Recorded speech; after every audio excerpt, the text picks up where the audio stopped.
Yo, welcome everyone. Welcome to the live stream. Today is Chelsea. Oh man, been looking forward to it. Not long now. I think we got how long to the Premier League? Tomorrow night, Arsenal Coventry's kicking off, isn't it? So around 12 hours, maybe 12 hours that.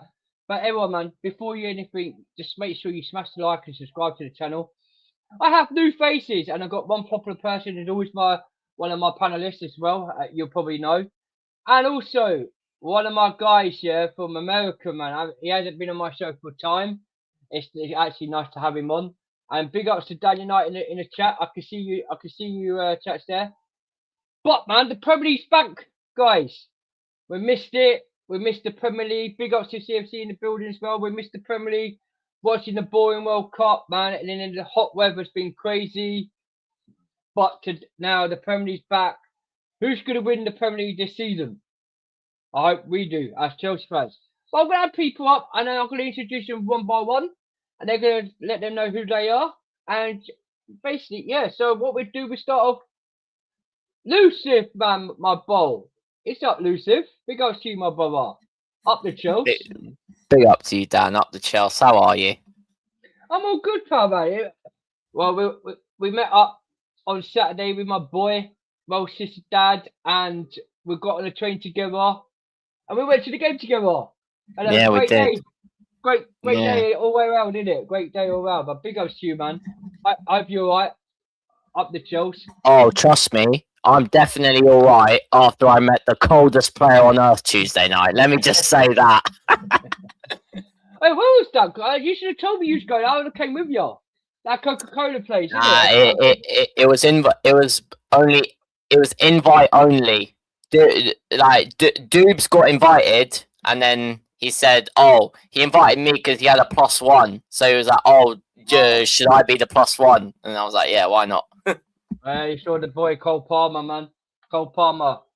But big ups to you, man. Big ups to you, Lucy, for that, man. But okay. Yo, Josh. What's up, man? Can you hear me? Yeah, I can hear you fine. How are you? How you been? Good. Man? How are you, man? Long time no see, Yusuf. How you doing, Dan? I know we chatted a little bit, but I haven't been on stream in a minute. Yeah, man. Big up to you. Hey, man. Probably, everyone knows up United States of Chelsea, and I've got my bro Ben. My bro Ben in the building as well. Big ups to Ben. If you could, is he there? Ben? Oh no, not the. Is he having technical problems like me and him just had on our video for game week 1 predictions? Is that what's happening here? It did this the other day, man. It's using some like Aldi Wi-Fi or something. Stop using that McDonald's Wi-Fi, Ben. Oh, we can see him now. We can see him now. Yes, we can see him now. We can see you now, pal. Is it working? Chelsea, yeah, we can see him. Is it working? Yeah, we can see you. Yeah, we can hear you. We can hear you. Up the Chelsea. Up the Chelsea. So, before anything, Ben. How's everyone doing? I'm all good, Ben. This is Tosh. Tosh meets Ben. And then, how you doing, man? And Yusuf. Yeah. So, before anyone, smash the like, subscribe to the channel. Who wants to start first? The Fulham game on Monday. Who wants to start? Prediction or how we're feeling, or how you the Premier League? How you feeling? The Premier League. Well, I don't know about everyone else, but I'm actually excited for the Premier League to be starting back up again. I know last season, obviously, Arsenal won it, but I generally think, I don't know if you guys have seen, by the way, as me and Ben are here, check us out on the Football Circle FC. We set up that podcast recently with Doobs and another Premier League fan, Man United fan called Ashton. We did Premier League predictions for our Premier League table. Me and Ben predicted Chelsea to win the league because we actually believe that Xabi Alonso can actually do something special with the signings that we've made. LaCroix, Morgan Rogers, Palestra, like Danny Welbeck, like there's Pep Chavaria, like we've signed many players and definitely got rid of some as well. That there's probably still some that we can still get rid of because there's been links. There has been links with players apparently leaving. So yeah, we'll see what happens. But yeah, like, I'm feeling very confident ahead of this season, Dan. I'm really feeling confident. Big up to you, man, Yusuf, man. Ben.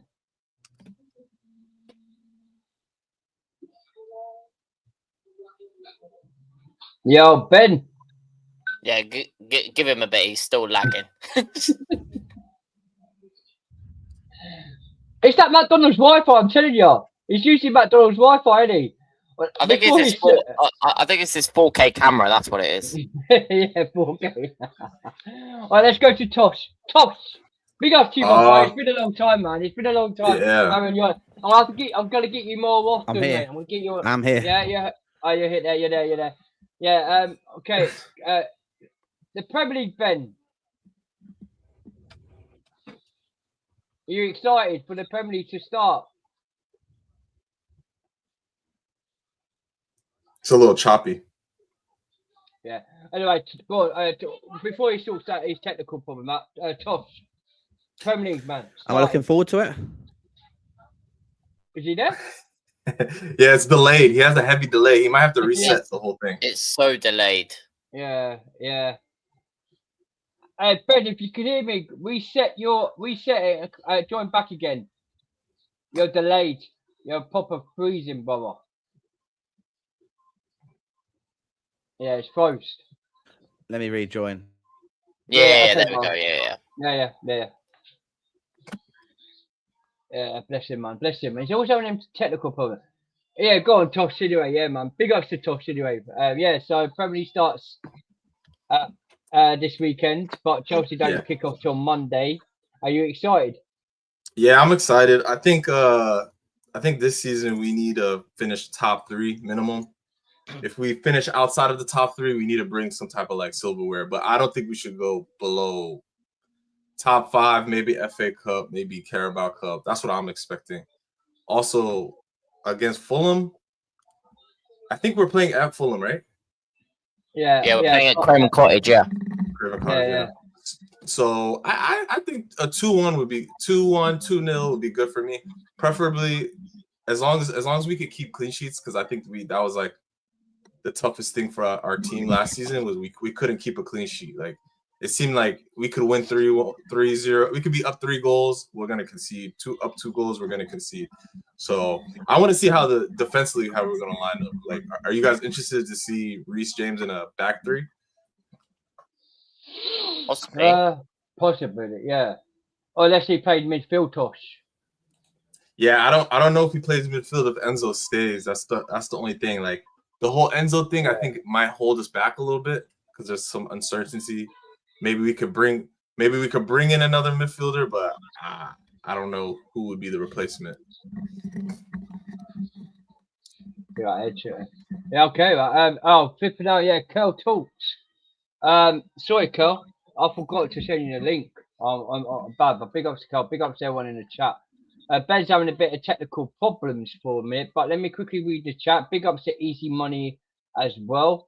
I don't want Barco anywhere near Chelsea. He flopped at Brighton at left back. I think he is average, and I think he will be sold for a profit in 12 months because I don't see him playing that much with 1 game a week. With 5 years coming up, I cannot have another medical season for Chelsea. I want a good season under Xabi Alonso, like win a domestic trophy, and we must get back in the UCL playing 1 game a week. Yes, spot on. But 100%. Ben's, but I'll come to CFC. Big ups to you, man. If Ben's there, talk to me about the weekend. Premier League starting. It's now back, Ben. No, he's not. Oh my god. Oh, bless him, man. I love him, but oh my god. It's so laggy. Genuinely so laggy. And he got an iPad. I have no idea. Oh, just saying. SW6 Steve, you're saying I was in Harrow today. Did you see me? Did you see me? It must have. Did you see me, Steve? Like, put in the comments if you did. Liv was in Harrow today. You must have seen me somewhere. Yeah, must have. Must have, man. Are you there, Ben? I can see you moving about. See the shaky. Oh, okay. You there, Ben? I think He's having a howler. Yeah, I think he's having a right proper howler. What is going on? What I'll do, I'll drop him backstage while he sorts it out. I'll drop him. Yeah. And when he's ready, I'll ask him to put his thumbs up when he's ready. Yeah. So yeah, what I'm gonna do, I know I did this a couple of days ago, with the team lineup, because I haven't really had, like Ben had to. I don't know if Ben had. Did Ben? I know Ben did do it with us. So I'm gonna do it with you, Lucy, but I'm gonna do it with you, Tosh. Yeah? We're gonna do the Fulham Chelsea lineup for Monday. Okay. Because I want to see what your thoughts. Who do you think, like, what players you? Because I know you left Lucy, right? I'm gonna do my one by one with you two, right? So it's just one player between yourselves, right? I'm not gonna get involved in this because I already done this myself with Kel Talks and the others the other day. So big ups to Alan in the building as well, man. My bro Alan, big Al.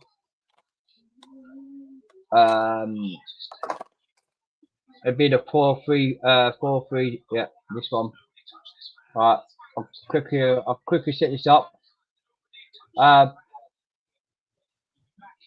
So yes, just before I sort this out, guys, who are you looking for? Who are you looking forward to playing on Monday?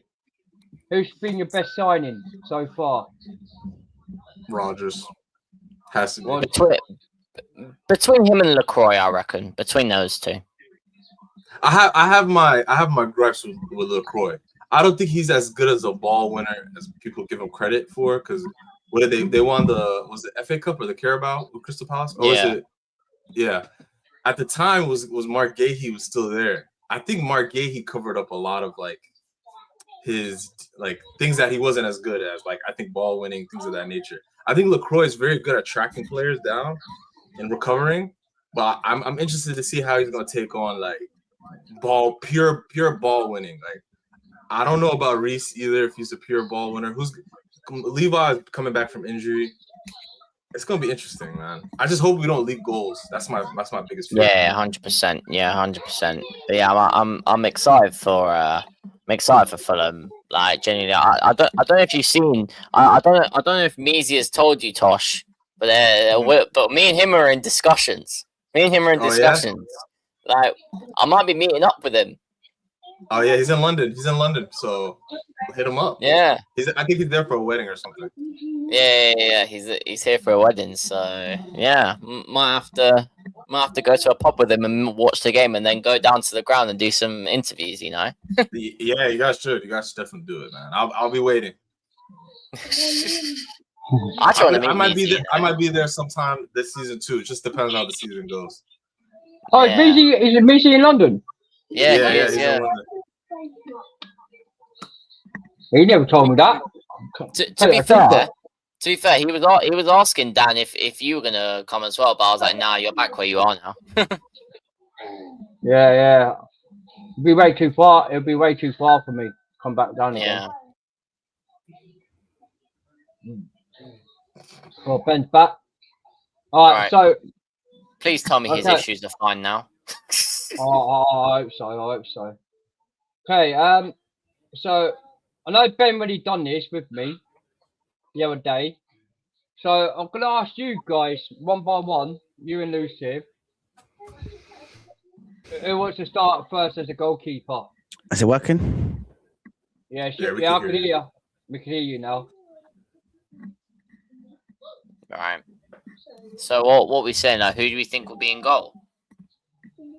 Yeah, like who do you think will be in goal? And then after I'll come to you guys in the chat and I'll read the chat. I think it'll be Robert Sanchez probably. Yeah. It's got to be Roberto. Robert. Okay, talk this up. Robert Sanchez. Sorry, guys, just eating my dinner at the same time because I had no dinner. All right, Lucy. Choose the three at the back. Who's your starter for centre back? I reckon. Just the one player. From which side you going for? One player. I think Cole will definitely be starting. I just don't know. It just depends. Yeah, we'll do Cole there, and then LaCroix in the middle,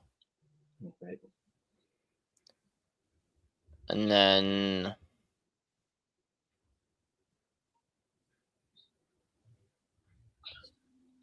LaCroix, and it should be Reece James. Yeah. And it's kind of interesting how they play that back three, because Reece will come up and deliver balls into the middle. So he's pretty much a midfielder when it comes to like when we're on the ball, which is gonna leave Colwell and LaCroix a little bit more exposed. But I think Moy drops into the middle. Who's gonna play in that middle with Caicedo? Caicedo's probably gonna have to be Enzo. Yeah.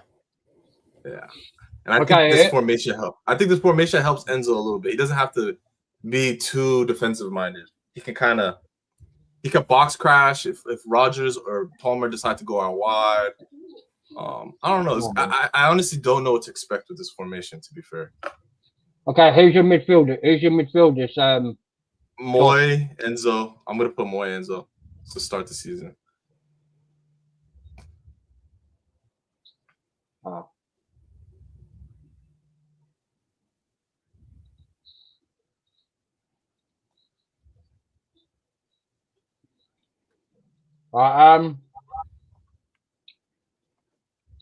Your right wing back or your left wing back, Tosh? Which side? I think both wings is gonna be Neto Palestra on each side. If Neto is still on the team, we don't know if he'll be there this weekend. So Neto. Yeah, Pedro Neto looks like he's in talks with some teams in Saudi. Yeah, I wouldn't have him anywhere near the team. Yeah, I don't prefer Neto, but in this formation, it makes sense. I would rather have someone else. Oh yeah, we got Pep, but I mean, yeah, and give him his debut during a derby. It's gonna be a little. I feel like he might not perform as well. I don't like Neto though. I'm not a Neto caper. I do not like Neto. No, I need a prediction. So, because we saw Neto and Plestra against Real Sociedad, didn't we? Just the weekend just gone. Mm-hmm. So, okay. Lucy. Yeah. Who's your number 10? Both of them? Just the one. One of them will be Rodgers. Well, Rodgers, yeah? Alright.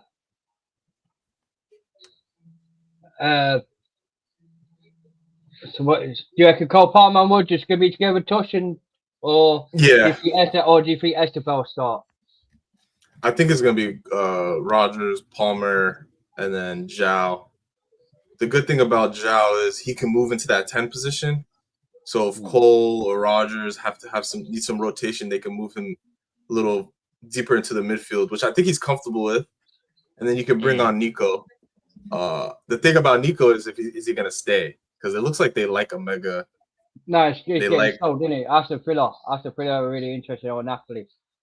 yeah. And then you know what? I would have liked to keep that Sapayev kid as like a third option on the bench, and get rid of Delap.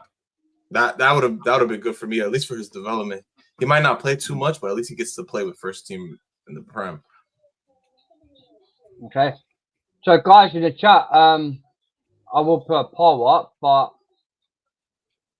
I want to hear you guys in the chat. There's 28 of you in there. Please make sure you hit the likes, and if you're new, please subscribe to the channel as well. It's free of charge. And also in the chat, yeah, what's your thoughts on this formation? What Yusuf and Tosh put out? Do you reckon Neto will be starting on that right wing back, or do you think Pep Xabi will be starting there? It's totally up to you guys.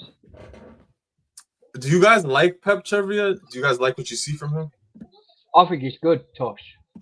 Yeah. I think I haven't seen too much. I think he's alright. Bit skillful as well, isn't he?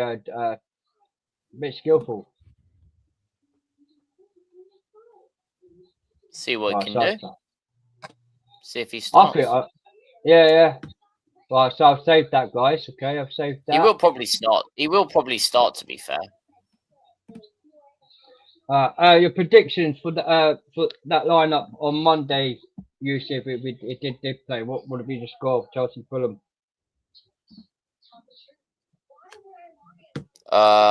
Me and Ben already did a video for game week 1 of Premier League predictions for this week. I'm literally just uploading it now, funnily enough. What's it called? I think, what was my prediction? I think I did 3-0 Chelsea, and Ben said 3-1.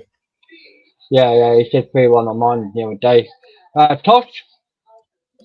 Yeah, I'm gonna take 2-1. 2-1. Okay. 2-1. I got João and Rogers scoring. I got Rogers scoring before Palmer. Okay. Well, that's a good shout. Who's your players, Yusuf? Who's your players?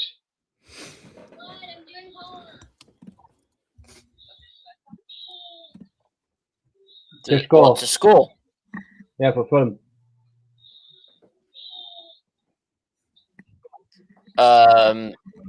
Rogers and João Pedro.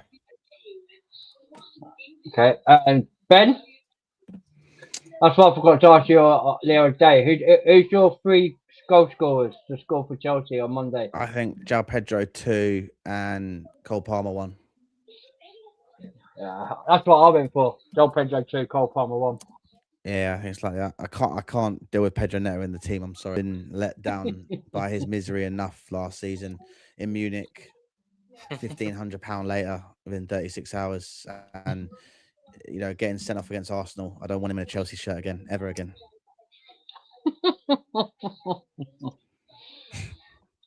That's your opinion. I think Neto's all right.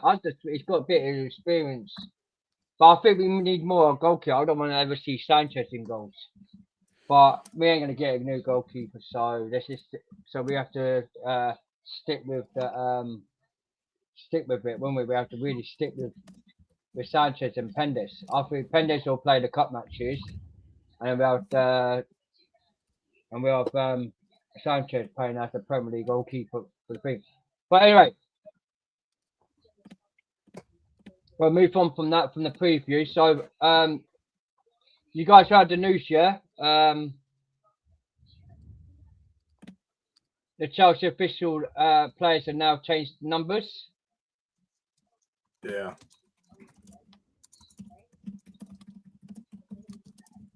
This is now the Premier League numbers, and after that we'll talk about, because I want to also talk about what I forgot as well. It's the Coben as well, because I'm not happy with what I saw with the owners, what they've done to the under-21s. They've changed the names. So that. Right. The official Chelsea squad numbers confirmed for the 26-27 season.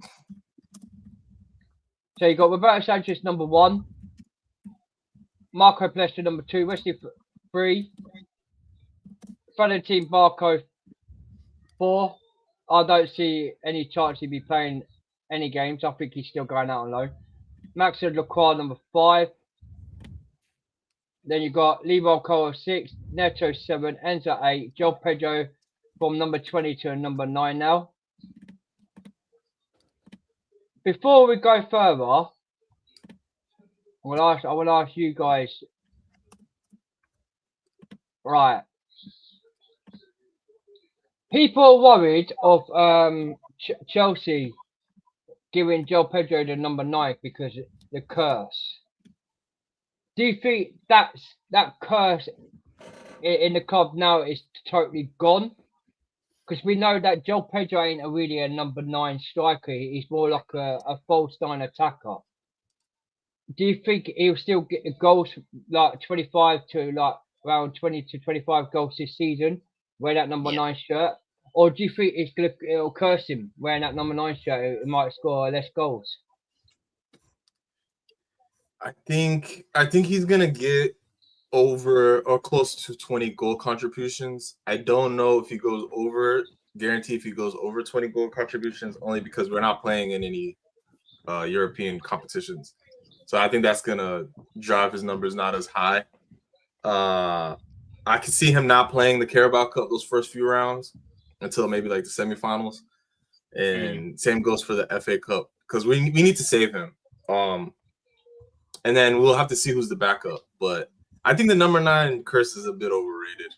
I mean, even though it's pretty well evident that we haven't had a lot of success in it, but I think João Pedro is just a baller, man. He's coming into his own. He's coming into his own. I think he has to be a top 5 striker in the world. And I don't know how many strikers are better than him in the world right now. Haaland, Kane, Mbappe. Mbappe is a winger, though, we could say. Nah, I'd still say he's a striker. Yeah, for Real Madrid, yeah, for sure. Osimhen? Yeah. I don't think Osimhen's better. Osimhen's better, yeah, he is. I don't know, because he plays in a shit league. Osimhen. They got that touch right league, isn't it? I'm trying to think of other. I'm trying to think. Maybe João Pedro's after Osimhen. Yeah, he must be top 5.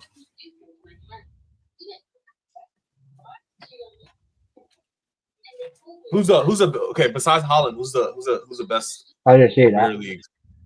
Premier League. João Pedro's second in the Premier League. Yeah, in the Premier. Yeah. But we hear that Man United fans saying Benjamin Sesko's better than João Pedro. Oh, get out of it. Hell Get out of here. I ain't having Benjamin Tesco over him. Well, what about Isak or Hugo Ekitike? Isak's been injured. Ekitike, he did have a good season, but he fell off right at the end of it. And then now he's injured till 2027. So I think Isak is going to have a decent season. He's going to have his first healthy season, at least. Yeah, we'll see. See how he does. I mean, talking about strikers, Liam Delap has interest from Leeds and Nottingham Forest, but we're asking for 50 million. We're never going to get 50 million for Delap. I'm shocked players want him. So people are trying to give him the chance because he was injured majority of last season. He came into the season pretty much injured. Yeah. So that's the they're trying to give him the benefit of the doubt, but it's hard, man. It's hard to see. I agree.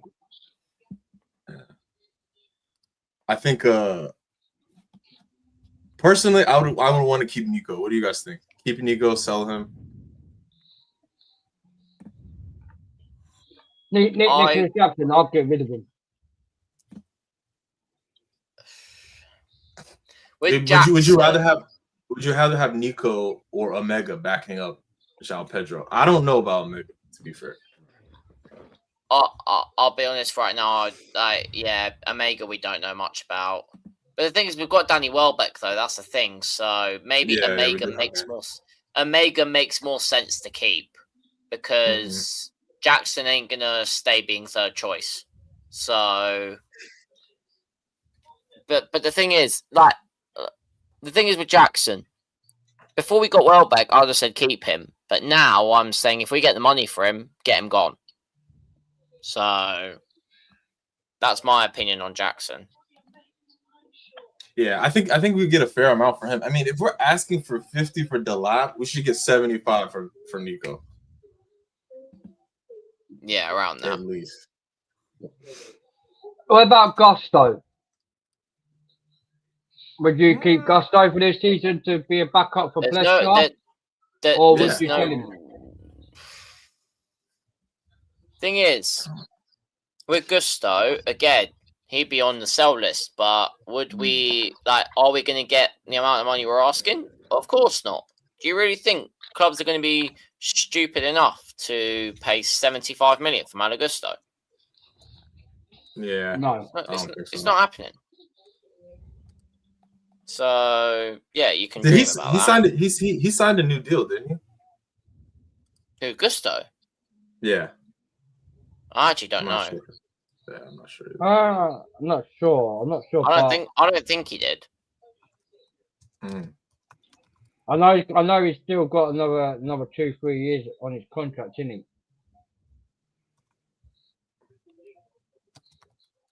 What about you, Ben? He's got to go. Delap go, Jackson go, Gusto go. Yeah, I don't think Jackson can't stay on side, Delap can't score, and Gusto gets sent off and he can't defend and he can't really attack as well. He just runs forward, sees people in front of him and just thinks, oh, let's just pass back and then it goes back to the goalkeeper. So I would just take whatever money you can get for them. Maybe drop it if you're going to be unrealistic with the amounts, but just get all three gone and then I guess reinvest it into better players that are actually going to be worth playing in the Chelsea shirt. I agree with you. By the way, big up. I'm going to carry on with the list. Yeah, I'm just going to read the chat because it's going crazy. I'm sorry, guys. I do want to read your chat. It's not being rude. It's just because we've got a good panelist on tonight and they've came out some good questions. Big up to CFC 2015 Al Malala. Big up to you, mate, up the Chelsea. Big up to Darwin in the building as well. Big up to you, mate. Big up to Jordan Shopland. Top 4 fish, 1 FA Cup, Caviar Cup. I am happy for this season. Spot on. That's from Tosh. Big up the chat from Tosh. Big up to Yusuf as well from CFC. Esteban saying yo, Yusuf to you as well. Big up to Uncle Tosh. Big up to Chelsea S98. It comes back time for more depression again. Yeah, that's I'm sorry. At least apparently we're working behind the scenes for the midfielder. I heard about that. I don't know if he's had a water though. It looks like that Alex Scott, but we'll come to that. Glory, we beat Els this year. What, Man United? No chance, bro. No chance. Big up to you, though, man. I bet it's one of your guys from the chat, yeah, Tosh. Who's that? Mink? Yeah, the United fans. United fan. Yeah. Oh, God's sake, United fans. God, they're living the dream world, don't they? Glory's going to be there this season. Okay, we'll see. Big ups to Deals in the building. I've sent you the link on WhatsApp, but you still haven't joined, so I don't know when you're going to join. But big ups to you. Big ups to Dan. Big up to Lucy. Big up Ben and Tosh. Big up to Easy Money Napper. Up the fucking Chelsea, mate. Up the Chelsea. Send me the link, Dan. I've already have. CFC Ilmela 4-1, he says, to against Fulham, that were beaten 4-1. Measy, my brother Measy in the building, United States. Big up, Tosh, Lucif, Dan, and panelists. I hope you're enjoying in England, Bob. Hope you're enjoying London. You have to send me some pictures when you're there, man. It's a shame I couldn't come and meet you, man. If I was in London, I would have come and met you straight away, my bro. But if you ever arrange to come to London again, Measy, we'll definitely, I'll make sure I'll stay a bit further down there, a little bit longer, so I can come and see you, especially Tosh. But big ups to Measy in the building. Really can't wait just to scrape into the top 10 again while I'm battling Fulham, Bournemouth and Brighton. Yeah, but Fulham ain't doing really well. Bournemouth ain't going to be doing great this season. and Brighton especially, they've lost their good players, Michael. So I don't see how we're going to be battling against these. So I think we'll beat all these.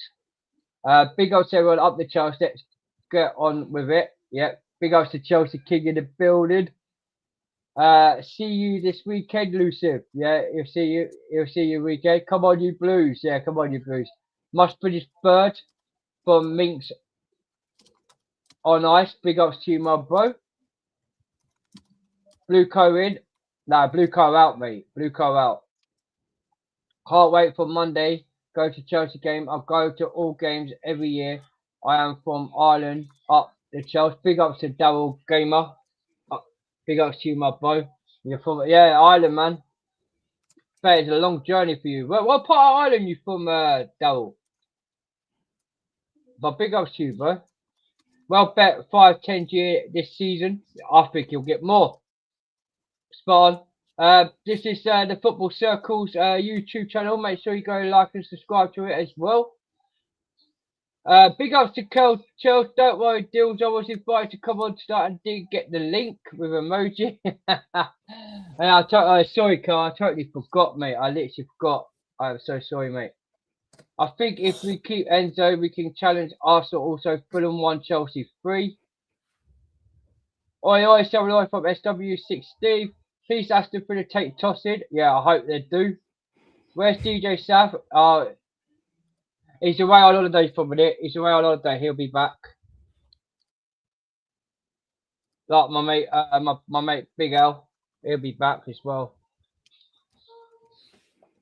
Kel George, if you're still there, if you still want to join me, I can send you the link. Who's going to be colder, Rodgers or Palmer?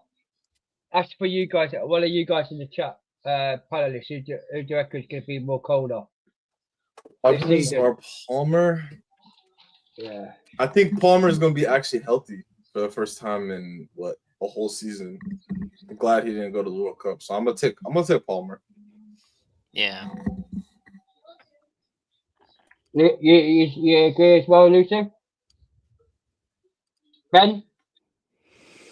I think they're both going to blossom, but I think it's clear that Rodgers is your player that drives at players and pulls defenders out and stuff like that and creates space and just darts into the box. Whereas Palmer's the kind of Iniesta, the man that creates it all. He can score a free kick, he can play people in, he can score a penalty. So I think they're going to blossom off each other, but I would say definitely Palmer's going to sort of be blossoming more than Rodgers just because of he didn't go to the World Cup and he looks really on it this season. Okay, man. Big up to you, man. Facts. Ben, big up to Ben there. Big up. That's your question, ST Skin Tool. Big up to you, bro. Big up to Steve from Deals. Big up to Brian CFC in the building as well. Big up Dan in the panel in the chat. Big up to Steve. Are you looking forward to this Premier League season? I just hope this season's better than last season. Yeah, 100%. Nothing changes. Anything. Blue Coast still out. Dan, send me the link, Mush. I've already have, bro. It's in your WhatsApp, Deals. Evening Deals from SW16. Big up, Geezer. Hope you're well. 7 is our main target this season. 7 is not our main target. Stop being negative, man. I'm not being funny, Michael. Even though I can't stand these Blue Co out, I can't stand these owners. But we've got Alonso, mate. He's a good manager.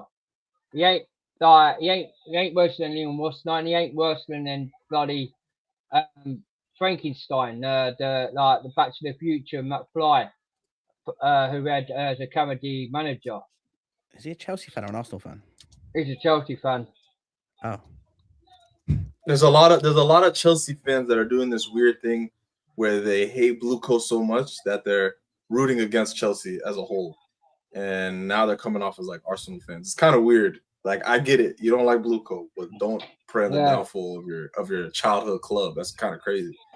Yeah, I can't. You know me, Josh. I cannot stand Blue Coat. I can't stand none of these. I hate these. Yeah, but we've got a good manager now who's got his own players in. And we were crying for experience, and now we've got experience. They still ain't fucking happy. Pisses me off. Yeah, it's kind of and it's not gonna happen overnight. I think that's the other thing. Like, yeah, just it doesn't happen like that anymore. Like, we can't bring in a guy like Eden Hazard. There's no players like that anymore. You have to kind of give players time, or you have to bring in players that have developed in the Prem or other places. So I don't know. It's gonna be interesting to see when the season starts, because those same people are gonna be like, if we do well, they're gonna be like, oh well, they're gonna still have some negative thoughts about the season or the blue coat. yeah. Spot on, because the thing is, say if we go win the Premier League with Alonso, I guarantee, sorry Michael, I guarantee you'll celebrate us winning the Premier League, like all fans will. Yeah, exactly. So let's stop with the negative a little bit. Nothing changes from these owners, but every day I'm backing Alonso and I'm backing my Chelsea Football Club. That's what I'm doing. Yeah. So big ups, big ups. Also, breaking news from Arsenal fans: Bruno G has not been seen in training all week due to coming up against City with an ice pack on his thigh and might be having a scan on his hamstring. Did you guys hear about that, Ben and Lucy? Oh, really? I didn't, but if that's true, No, then I didn't see it. No. he could be out for the Arsenal game. So, fingers crossed. They've already got Rice out for that. Yeah. Well, Rice is like he's hurt, but I don't think he's fully out, is he? He'll be out definitely for the first month. Oh, okay. He didn't play in the Community Shield? I thought he came on. Oh no, yeah, he did come on. Come on, second half. Yeah. Yeah, he might come off the bench in those games. Like, he won't start them. Yeah, they'll probably start Lewis Skelly. Yeah. Which I like Lewis Skelly a lot, man. I wouldn't mind him on our team. He's a better option than I'd rather have him next to Moy. Cause like Enzo's situation, just get him out, man. If he's not happy, just let him go. If he wants to go somewhere else, that's fine. He's not signing a contract extension. He doesn't really want to negotiate. I don't know if he doesn't want to negotiate or Chelsea doesn't want to negotiate. I don't know what the terms are on that one. But João Pedro came to the table. He inked a new deal. Until Enzo inks a new deal, he might as well just leave. Like, just go. Live your life. Go to City. I don't care. He's not gonna help City. I'd rather him go to City and fuck them over. That's spot on, Tosh. Yeah, 100%. But the thing is, Tosh, and Ben and like, it's true because Declan Rice is slightly out injured, isn't he? Right? And he hasn't been performing, so Saka. So Bruno's out. How much they pay? 75 million for this, or 70? Was it 75 million? They're gonna struggle this season, isn't they? Who? 75 million for who? Arsenal. They paid who did they pay? For 75 million for Bruno G. Oh, they got him for 75. I thought they got for like 80. Yeah. Something. Damn. But that Bruno G, that deal is that's a player any team in the Prem will take.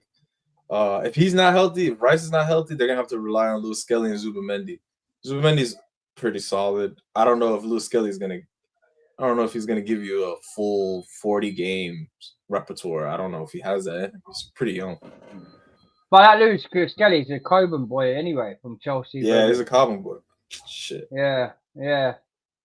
But would you pay 80 million for him? 80 for Lewis Skelly? I don't know. Yeah, because that's what Arsenal want. Arsenal want 80 million for Lewis Skelly. For his youth, it makes sense a bit. But if Bruno went for 75, I would want Lewis Skelly for like 55. I wouldn't pay more than 55, 60. What about you, Ben? Lewis Skelly? He's not worth 80. He's probably worth 30 to 50 max. Yeah, would you still take him? I'll take him. Don't think Arsenal are going to make it easy for us to buy him.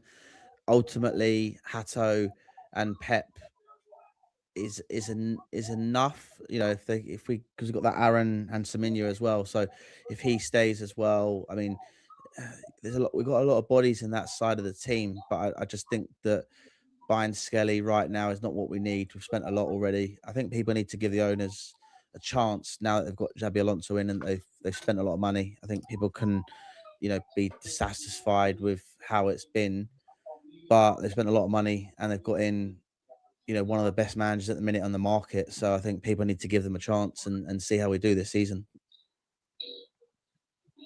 I agree with what you're saying, Ben. Yeah. What about you, Elusive? Yeah, completely agree. Nothing else to say.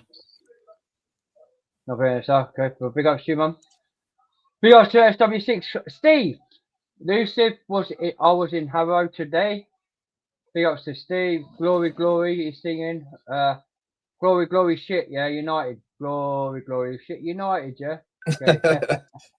I can't lie, Dan. I am scared of United. NGL after they are about to sign Belieber. Belieber is garbage. He barely played last season. He didn't really run. I think he gave up on playing for Brighton. Personally, that's my opinion. He had injuries. I don't think the kid hasn't played meaningful football in like over a year. So they're okay. So they're front three: Belieber, Andrew Santos, and Tillemans. Who's always an injury prone. Yeah, and then Mano's probably gonna switch in there somewhere. They're gonna have to push Bruno further up the pitch, which is probably better for him. But Bruno in the middle of the park with that team, with that midfield pairing, I'm not scared of Manchester United. I think they're gonna have a terrible season. They need a replacement for Luke Shaw. They have no left back, no answer in that left back situation. Amarin ran through them. I tried to move this off this Mom's cheek on the pre-season against AC Milan. Yeah.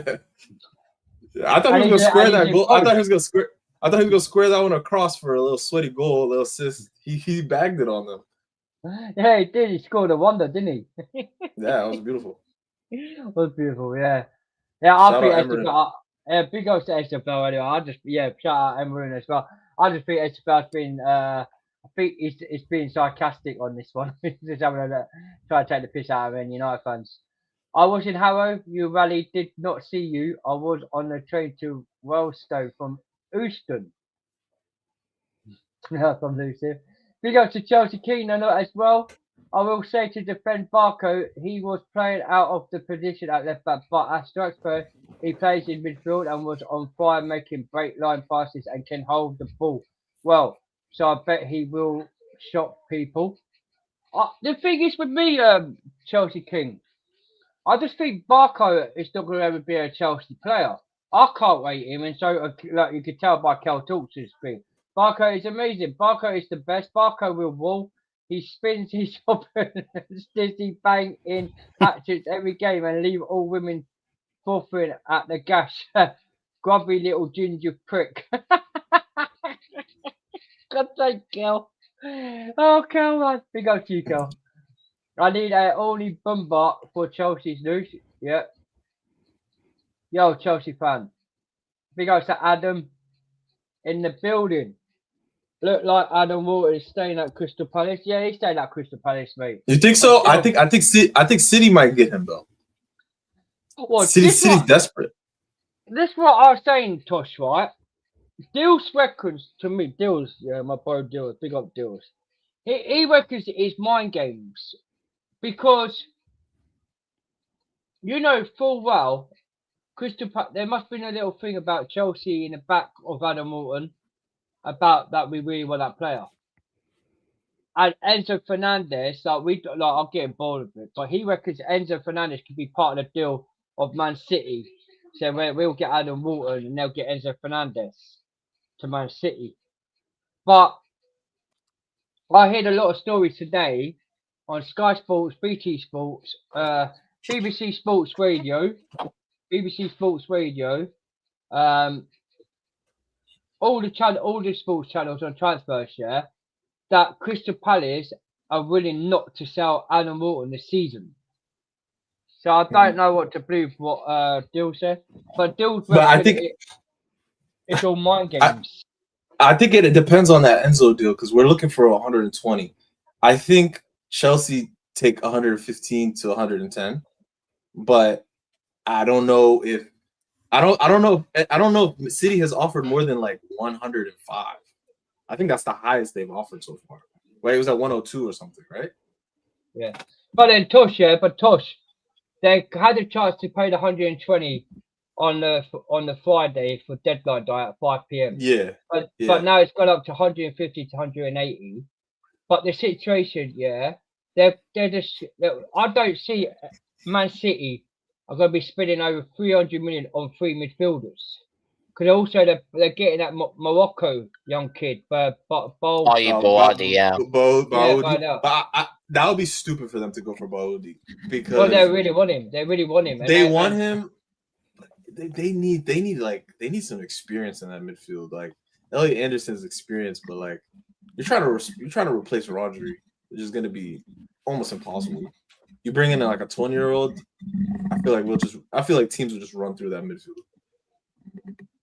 But like I said, my move to Sabrina, like I said in it, Yusuf and Ben, like I think that Barabi, they want like at least 110, 130 million from, don't they? Yeah, yeah. And Leo's tough negotiators. They're not easy to negotiate.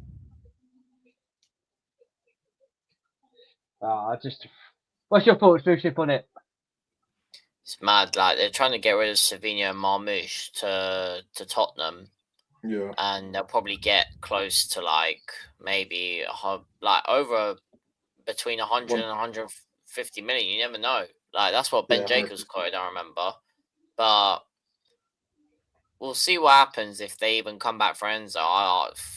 They might try, but I don't think they'll get him. I think the deadline's passed. Like Chelsea did. They did a good thing setting that deadline because it sets a precedent. Like, yeah, this is the deadline. If you want to pay the money for Enzo, you've got to do it within this range. The deadline's passed now. Too late. So, yeah, we'll see what happens. But yeah, if you want my honest opinion, I think Enzo Fernandez stays and we don't get Adam Walton. Okay, Ben. I think there's a couple of things there. I think he only gets sold for 150 to 180 Enzo if City come in. I think Yosef's right. The deadline was there. They didn't come in, so he doesn't go for less than 150 now.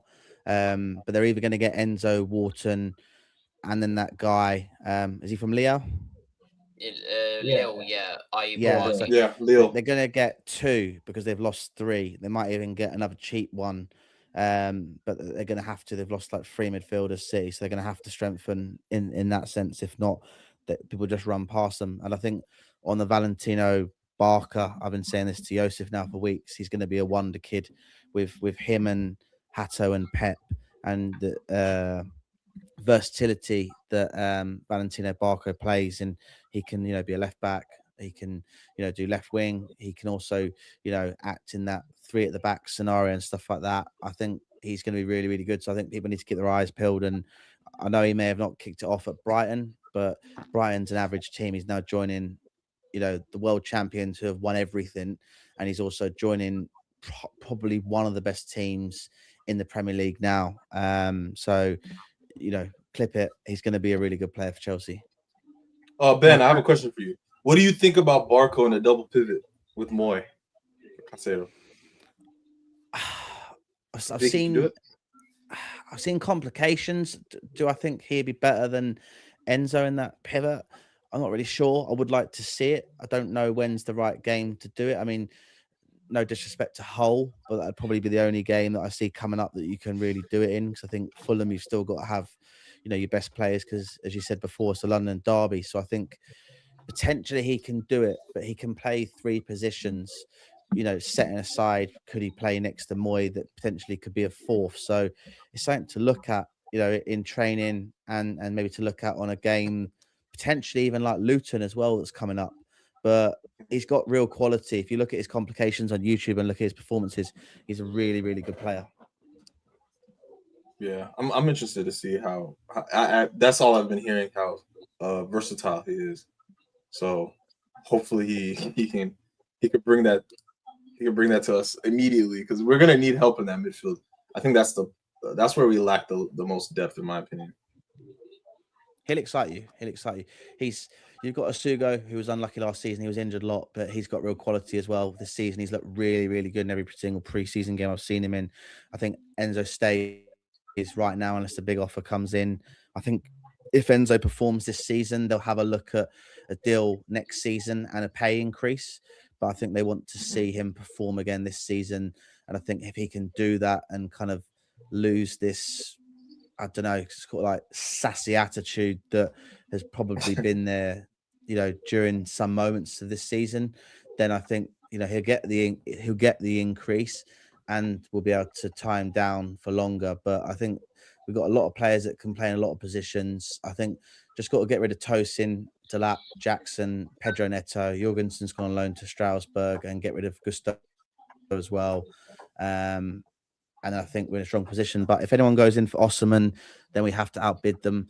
And if that means that Emiga has to go on loan, then that's it. I mean, you can play João and Osimhen as two up front. You can also play one at a time. You can put João in a number of positions that's not striker, and he will still do a job because he's really versatile as well. I just don't think we're allowed in Arsenal or Spurs to get Osimhen, because if they get Osimhen for Spurs, that makes them a Premier League title contender and definitely Champions League. And if Arsenal get Osimhen, then I would change my take, and I think they would do back-to-back for the Premier League and probably get over the line with the Champions League. Yeah. Do you oh, sorry. I totally forgot what I was gonna say. But in the double pivot, in a perfect world, would you keep Enzo or would you get rid of Enzo? Like this whole Enzo debacle. I see we have a comment in there. Someone said Enzo and Moy double pivot hasn't worked for 4 seasons. Why do people still believe it now? Do you think Enzo is still worth keeping, or do you think it's time to move on? No, I mean, I think he has to stay. I mean, the issue the last few years is we've had some terrible defenders, Bada Chile. I'm still not convinced on Wes. I still think he needs to be sold. We've had Tosin. We've had a number of people that have not been good enough and stuff like that. I mean, I just feel now with a stronger team, they can really sort of, I guess, connect and blossom on a level. But the issue is we've not had this strong team for many, many seasons. The last time this team was that strong was when you had Hazard in the team, and you had a solid team throughout. So I just think now we've probably got the best team we've ever had. So I think it can definitely work. And Enzo can also play in the cam position if Palmer wants to go on the right. I mean, he's going to play a mix of a 3 at the back and a 4 at the back. So don't be surprised sometimes to see Palmer on the right in a 4 and Enzo potentially in a cam and stuff like that. I think he's going to match up to the teams he's playing depending on the opponent. So just be prepared. It's not always going to be a 3 at the back. So you reckon he's going to rotate to a 4 at the back with Enzo in the 10 then? I think it depending on the opposition. I think sometimes he'll go to a 4, and you'll be able to see the type of games he's doing that and stuff like that. But I think Palmer can do right on the right or in the cam position. I think Steve may get less minutes this season in the Premier League, depending on people's injuries. But he's going to get games in the FA Cup and the Carabao Cup. But it's just he's got so many players to fit in. Whether he plays a 3 or a 4, it's really hard to fit everyone in. I mean, the only people that are sort of guaranteed are João, Rodgers, and Palmer, and obviously Enzo and Caicedo in that sort of attacking part of the pitch. If you look at like Gittins and Steve and is it Quenda? There's no guarantee they're going to play. Yeah, there's no guarantee they're going to play because there's better players than them. But what it means is they compete to be on the subs bench so that if we need impact subs or he wants to mix it up and people aren't playing really well, he can take people off and bring people on. But yeah, I think Steve will get less minutes this season potentially than last season because he's predominantly going to play a 3. But when he plays a team that he feels a 4 benefits more, you'll see that in play. But I just hope Valentino Barco gets a lot of minutes because he could be better than Pep this season. So yeah, I'm excited to see him. Okay, but I've got to agree. So what I'm going to quickly do, is just finish the squad line, and I'm going to read the chat because I've got something interesting over about Esteval. So basically, we got number 10 Cole Palmer, who's now number 10. James Gittins is 11. Liam the Flop, or he's going to be. Dan, you forgot something. Barco took Towson's number, so Towson doesn't even have a number right now. He's gone. He has to be gone. No. Tossin does have a number. Tossin does have a number. It's 38. Yeah. 38. He might as well not be on the roster. Yeah. I didn't even see that. Yeah, there he is. Tossin's there. So, Wow. so you got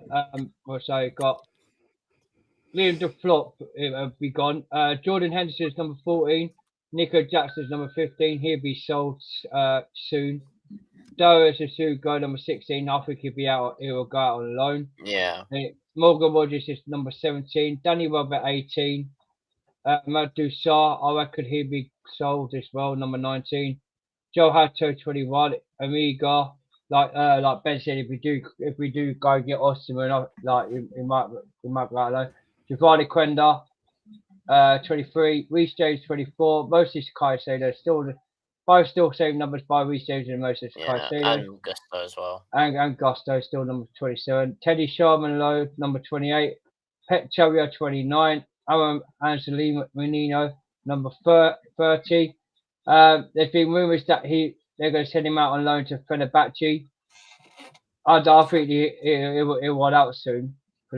Probably this kid will give him first team football as a centre back, but we'll keep loaning him out. I think by he'll probably want to leave. Reggie Watson, he's really gone on loan today. There's been an official that he's gone up. Yeah, Wigan. So he's no longer. Jazil, number 32. 10. Yeah, Jazil, number 32. Zuli, yeah. Yeah. What, a 16-year-old kid? None of us don't really speak about him. I'm actually going to we'll speak about him afterwards. Mikhailo Modric, 33. He'll be out on loan. Joshua Champong, 34, out on loan. Teo Sibalai, 37. Tossin the Tosser will hit 38. He'll be gone.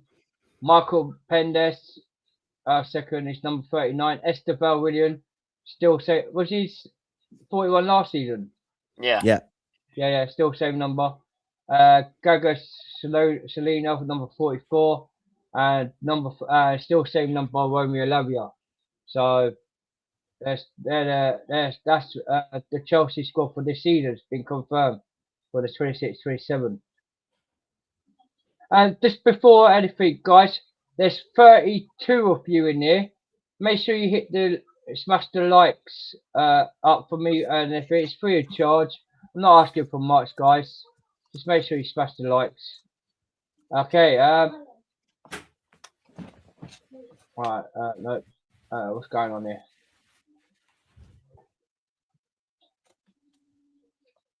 Yes. Apparently, Estefan just come out with exclusive. I just want to know, Estefan, what sources have come out of this? Or is Lucifer, if you can find this. Apparently, Bomba just come along. Exclusive, Manchester City are preparing to tempt Chelsea with a massive new bid for Enzo Fernandez. AR Bomba understand, and an official proposal worth up to 125 million is expected to be sent in the next few hours.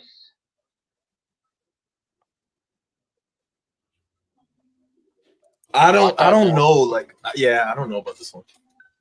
I don't think that's true because I haven't seen it anywhere.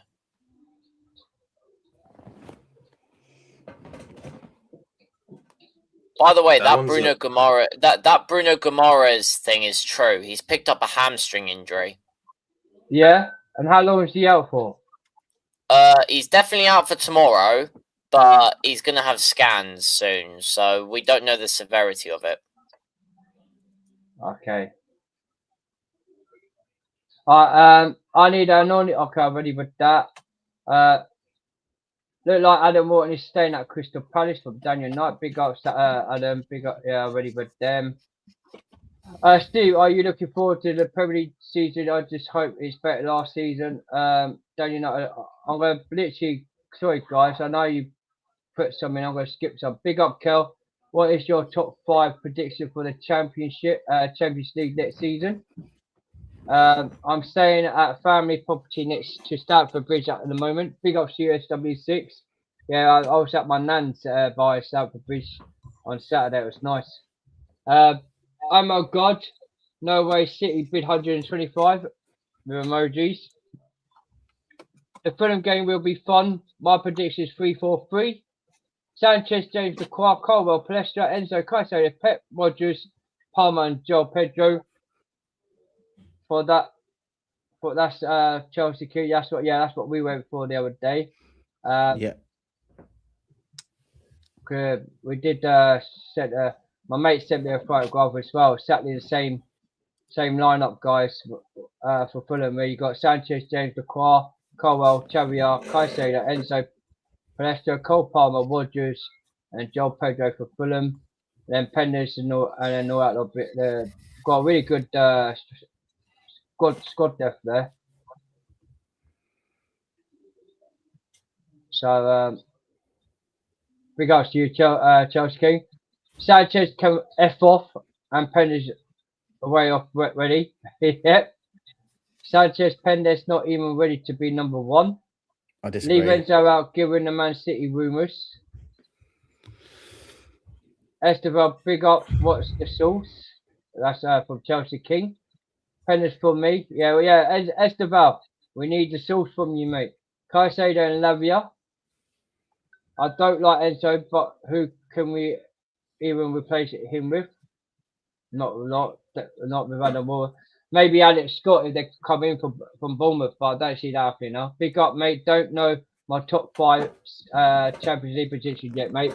Haven't given it any thoughts as yet. Might be because we're not in it. Big up to Kel. Also, Neto shows up against Fulham. Yeah, he does actually. Yeah, it does. Yep. Esteban is a better off the bench for me.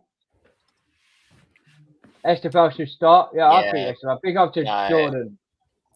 With Esteban, sometimes in certain games you'd want him to start, but in certain games he'll be good off the bench because if you have Esteban fully fit, running at a tired defence, it's done. Yeah. And you saw what happened when he started against Barcelona. Look what he can do. Big ups to you, Josh, for that, man. You just sent me some stuff, yeah? I'll bring that up in a minute. I'll bring that up on X. Yeah, big ups to you, man. Yeah, I agree with you, Luciv. I think Esteban should start. Like, 100%. Ben? Esteban? I think this 3 at the back, formation is really hard to fit people in. But, he is amazing off the bench. But again, as Joseph said, against Barcelona and Liverpool, he was sensational. He got the winning goal against Liverpool. So I think after the first 10 games, you're going to see who Xabi Alonso's sort of, golden children are, or golden players are. And I think if people like Hatter aren't up to it, you'll see him sort of reverting to the bench and them fighting it out between sort of Pep and Valentino Barco. But we've got so many players that can play in so many positions, and also the market doesn't shut until the 2nd of September. So any player that you see now that has a shirt number might lose the shirt number, might go out the door, and there might be people coming in. So I think all you can do is wait until the 2nd of September, and then you can really see what you're dealing with the whole season, or for at least until January. I'm going to quickly ask you guys a quick question, right? Do you think Esteban will be second fiddle? Would you think he'd be happy to be coming off the bench as a sub? Because it's got a lot of potential, and we see how good he was last season. And if he's going on the bench, do you think he will be unsettled and maybe want to leave if it's going to be a bench? I think it depends because, like, this season we're only really playing for the Prem and domestic cups. He's gonna be the backup to Rogers and Cole, I believe. I think he's gonna play in that 10 role, preferably on the right side or Palmer's side. So pretty much any game Palmer might be having if he has a knock or if they want to rotate him, I think he's guaranteed to get into the lineup if Palmer's out. The only issue is like we need Palmer for majority of our games. So the big games, I don't see him starting at all, and I can see him coming off the bench if needed. And then also he could back up Rodgers. I don't see him playing on that wing. You need pacier guys who have a little bit more of like defensive work rate. I see Malo and Palestra playing on the right, and I think Neto, if it's not going to be Malo or Palestra, I think Neto's going to play opposite of them with like Chavarria, Barco potentially. There's not many options for Esteval. I feel like in a back four, we can get him in. We can get him in on the wing. We can get him in on the 10. So there's more options. But yeah, with the back three, it's one of those things where I think if he stays patient and he develops into next season, I think next season he gets a lot more playing time. If we get Champions League, of course. Okay. Luciv, could you just take over for a minute, Luciv, then come to Ben afterwards? I've just got to do something quick. It'll be 1 minute. Yeah. So what were we talking about, Esteval? Yeah, Esteval, like, do you see him getting frustrated, potentially not playing as much as he probably deserves?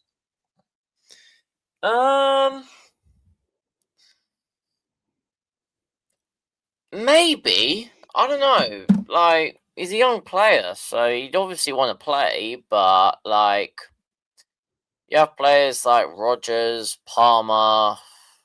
Like, there's competition in where he is, so, like, yeah, we'll see what happens. But I'm glad that there's competition where in his position, so that can push him even more to impress. I think, yeah, like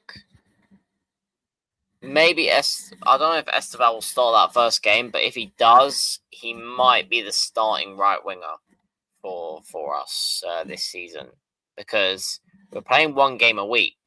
So I feel like, yeah, Esteval could be one of the starters, to be fair.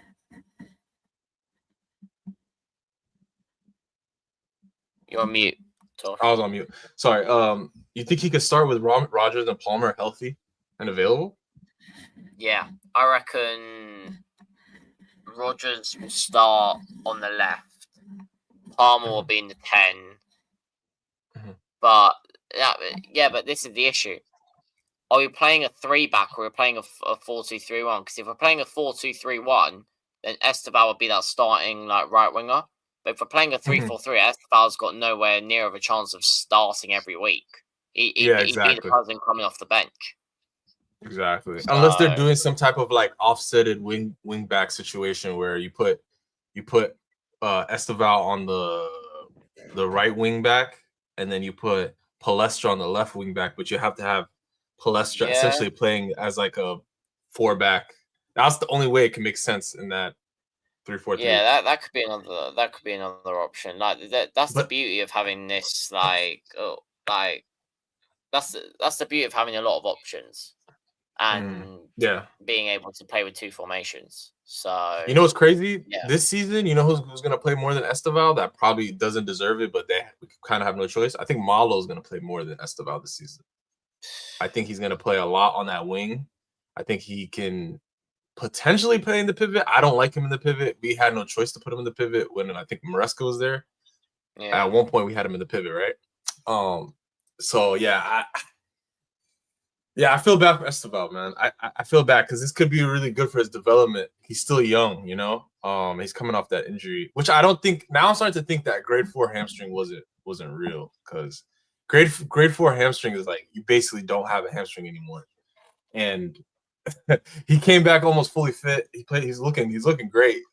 He's quicker than I remember. So yeah, I mean, I think he was trying to save himself the embarrassment of not making that Brazil team, but it's all good. Is Dan back? Oh, you're back. Yeah, I'm back. Yeah, good. Big ups to everyone in the chat as well, man. Big ups to everyone. Make sure you smash them likes. So he needs experience in the game time. Like and subscribe, all you them, and give Dan the support he deserves, or I'll get my nan to sit on your face. Oh my God, tell. United gonna root you all. Oh, we'll see, even. We'll see, mate. We'll see. Tosh, I agree. And if we take Palmer and Rodgers off, we can have Joa and Esper in the 10 role with Welbeck or Amiga strikers. Pep will start. Big ups to USW16. I think Pep will start. That left side is iffy NGL. Yeah. Getting close to 600 subs on YouTube, Dan. Yeah, man. I hope I get there. Big ups to everyone, man. Minks on ice. Ice. I can see South from the window looking nice in the rain. Yeah.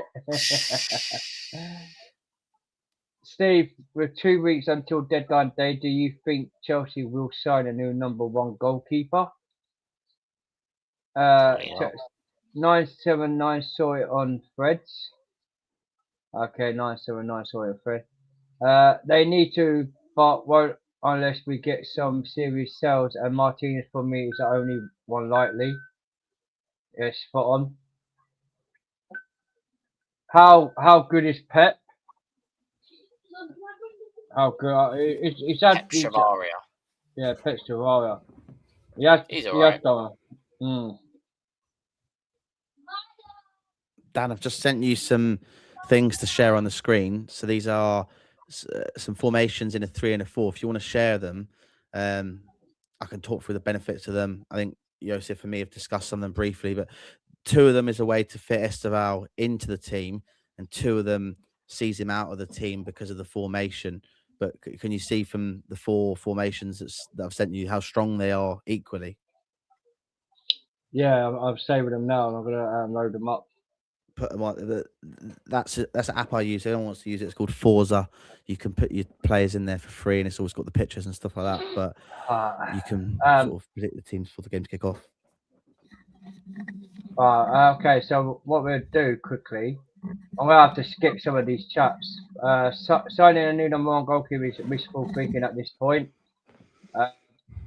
Please don't appear by tossing. Esfel, okay, it's just Man City party. Okay, yeah. I'll come up with quickly. Tosh sent me something, so we'll come to Tosh stuff. Then I'll come to yours. You have to sign into this, don't you? You can click maybe later. Yeah. Maybe later. Okay. Welsh is dead, and El Hali among King on Saw. Yeah. Can you guys see that? Yeah. Yeah. All right. Yeah. From Nissa Kinsella, he's quite a good reporter. Chelsea defender Mandu site is attracting interest from Spanish side Real Sociedad and Saudi Pro League club Al Hilal.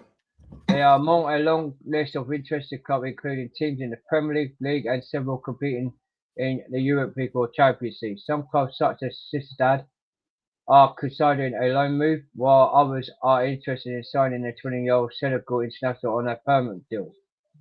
He has joined Chelsea for $12 million in 2025 before returning to the former club Strasbourg on loan. As for Tesha Lowy, is still expected to be a Chelsea third choice goalkeeper, and all through the presence of Gabriel Salinia in and around the squad means the situation remains fluid.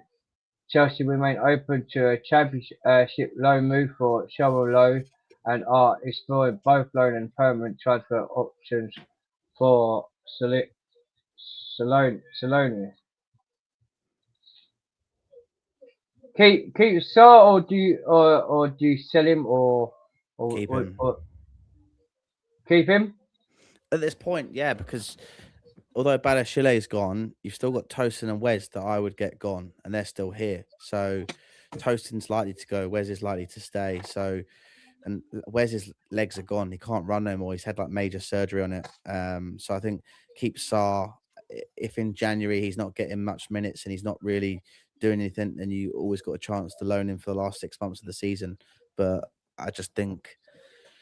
Yeah, I just don't think get rid of him right now because we could need him at some point. And if you're not going to buy anyone else because Wes is going to stay and Tosin's going to go, but they're not going to replace another defender, then you're just, it's just silly.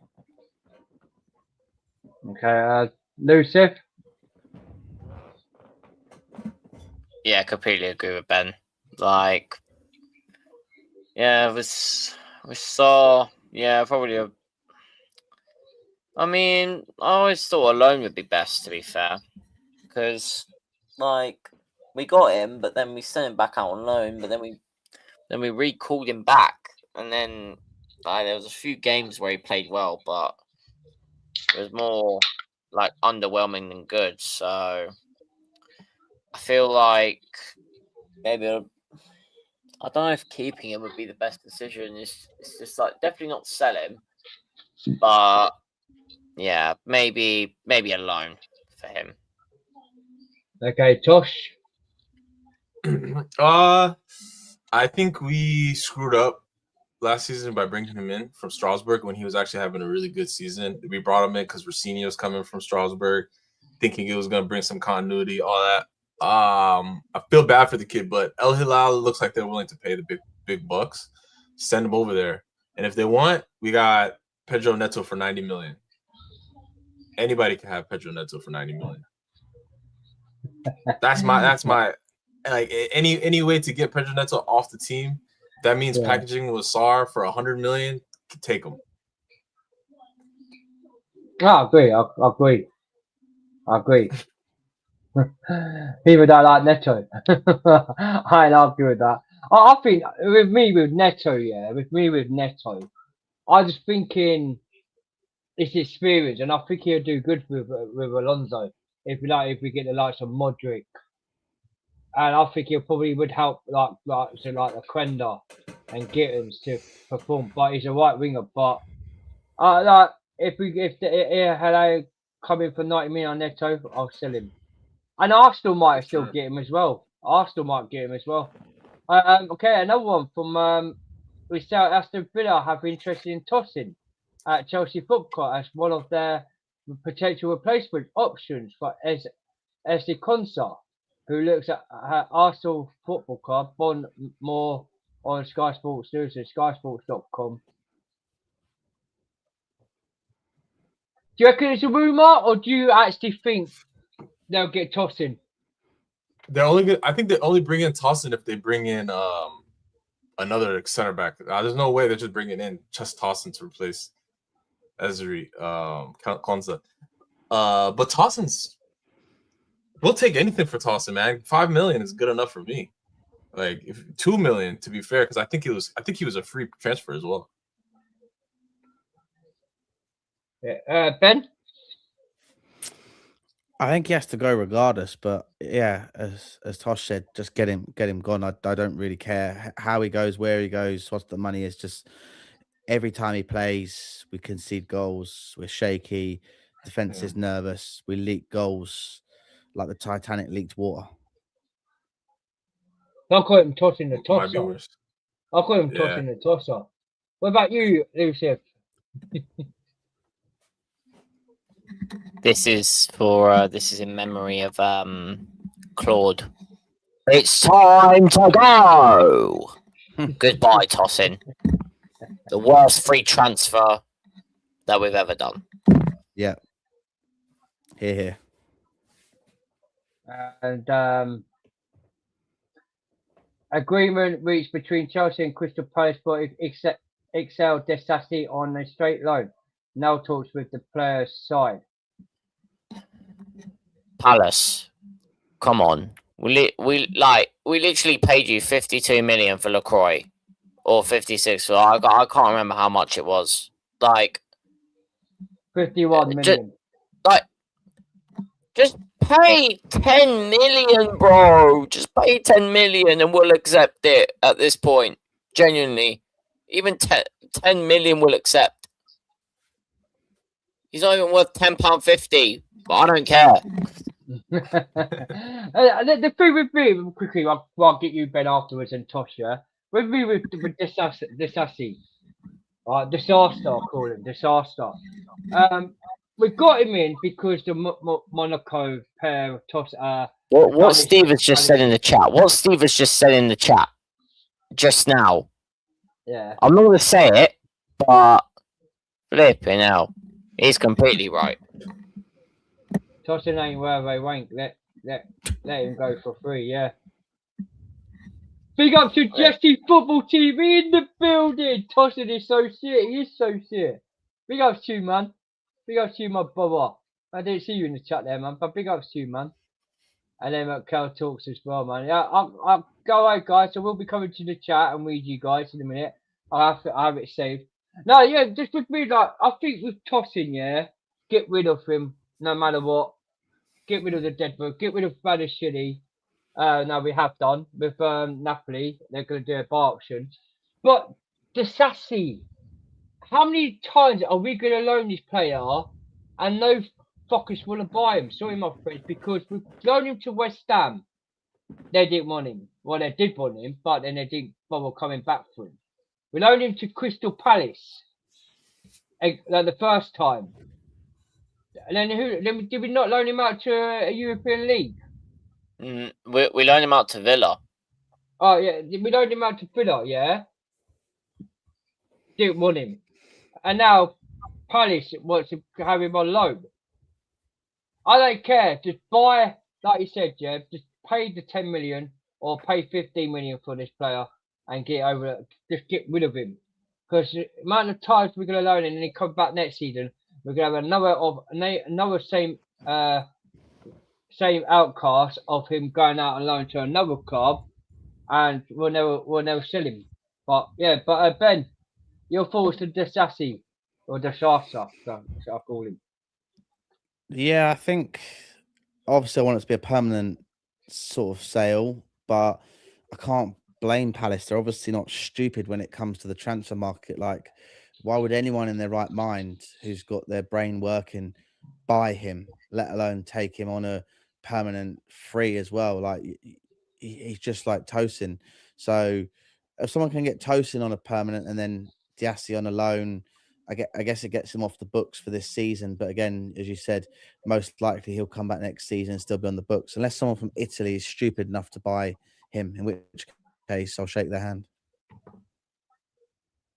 Yeah, I totally agree.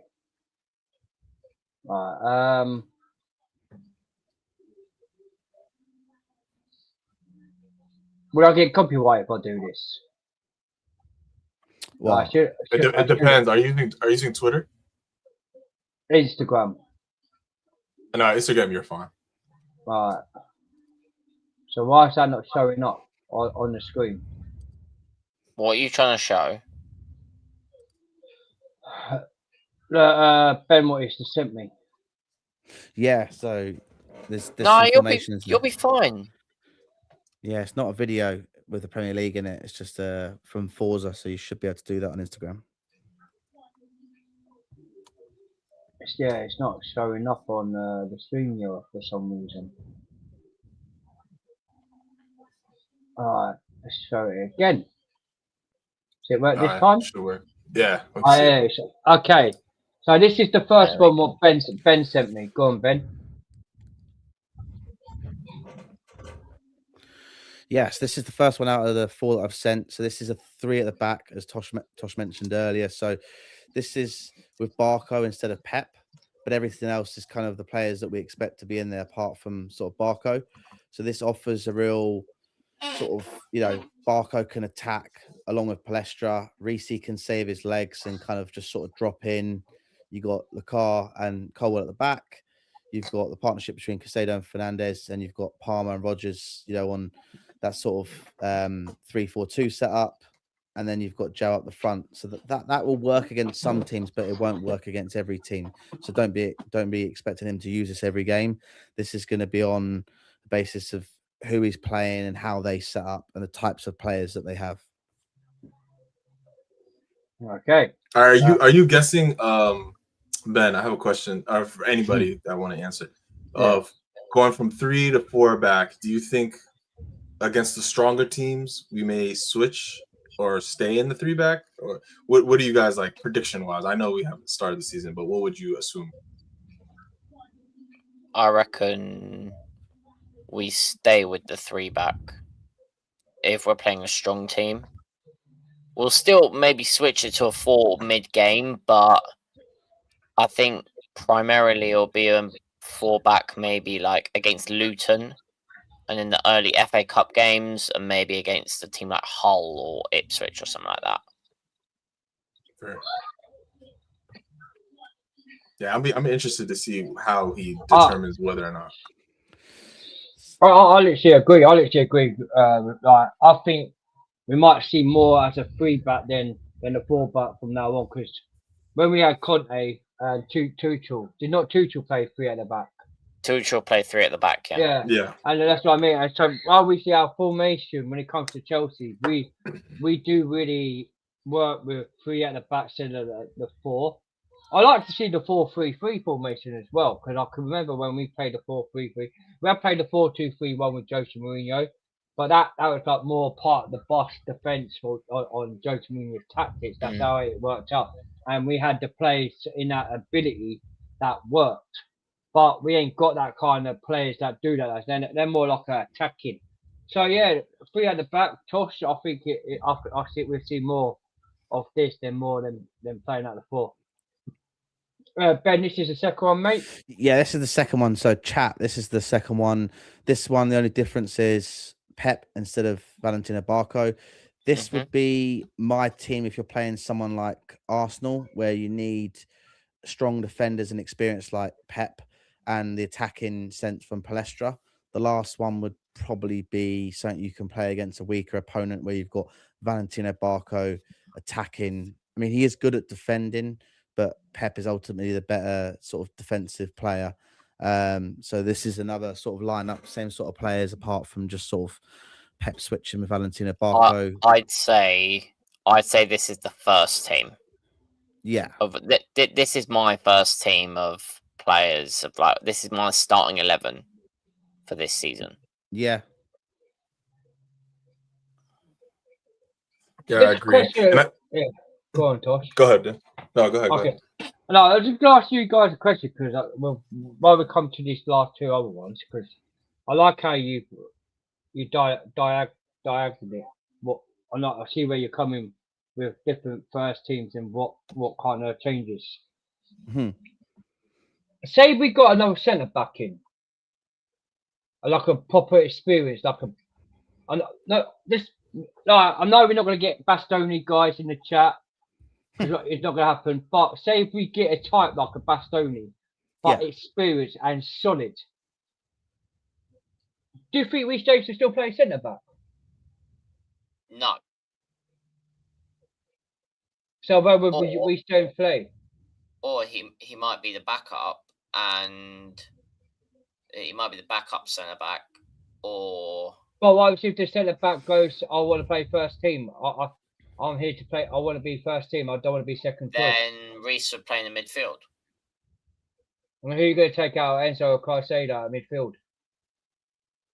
Probably Enzo.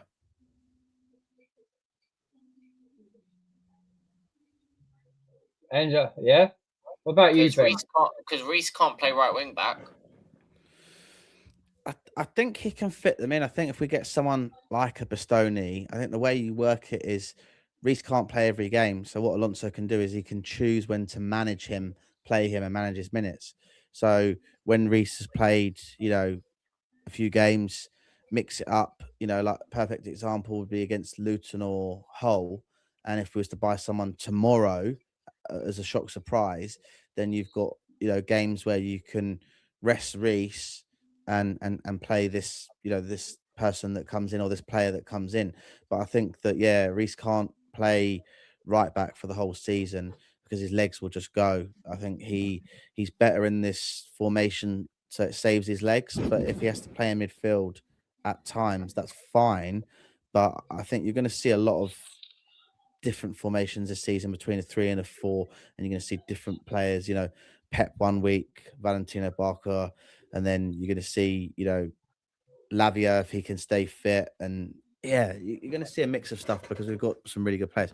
So these are the 2-4 formations. So again, the only difference is I've got Steve in now, Esteval, and I've got Pep in a 4. The only issue with this can't be a lot of games because Reece doesn't have much cover.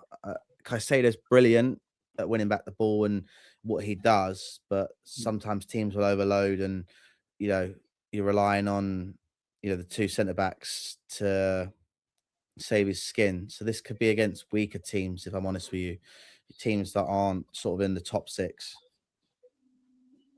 Okay, I like it. I like it because I know Reece can play as a right back, but he, like you said, his legs won't really protection and legs. Yeah, Yeah, he's not got much protection there.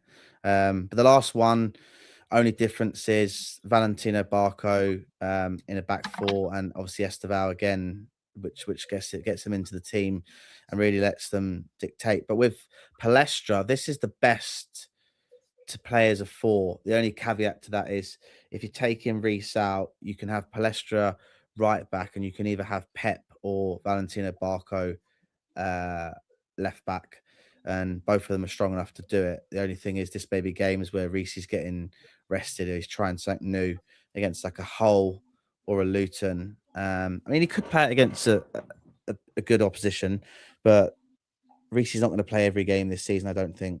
But this is a way to get Steve in and to get Palmer controlling the show. I mean, that's a dangerous front 4.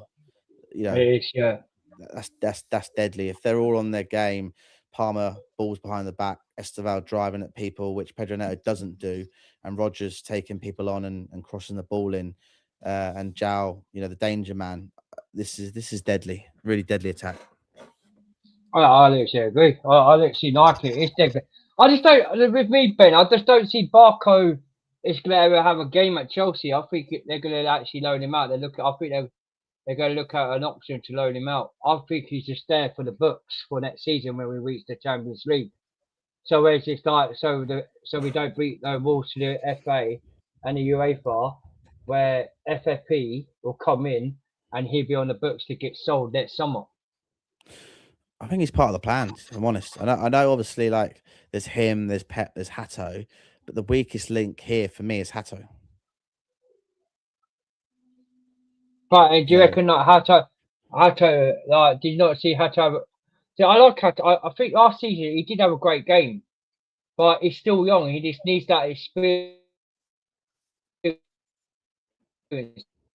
Now we got that Pep. Don't you think that Pep is best? Well, no, because if Colwell gets injured, guess who's going in Colwell's position? Hato. Or if he needs a rest. So we have a lot of players here. There's a lot of versatility. There's a lot of players that can play in multiple positions.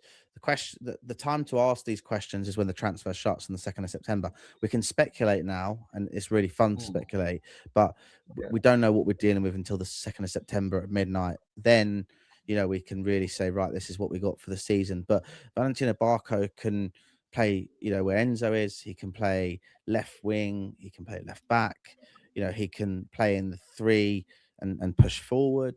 And he can come on as an impact. He's full of energy, chase things down. If you look at his stats are sensational. He may not play every game, but I think if he really impresses, he could really sort of make Xabi Alonso think, do you know what? It's going to be Pep or Valentino Barco. I think Hato, I just don't think he's got the experience, as you said. And I think he can cover Colwell, and he can, I wouldn't have him playing over Pep or Valentino Barco. I'd have him to cover Colwell if Colwell needs a rest, but I wouldn't have him starting because he's not got the experience. He doesn't drive forward, and sometimes he looks like he's at sea, and some of his defending's been a bit questionable. We've let in goals through his terrible defending. Wrexham, I think, was a prime example of him all over the place.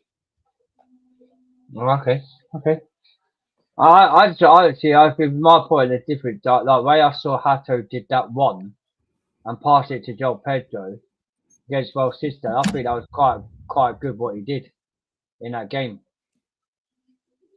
I agree with you. I just maybe Hato might surpass us this season. I'm not gonna.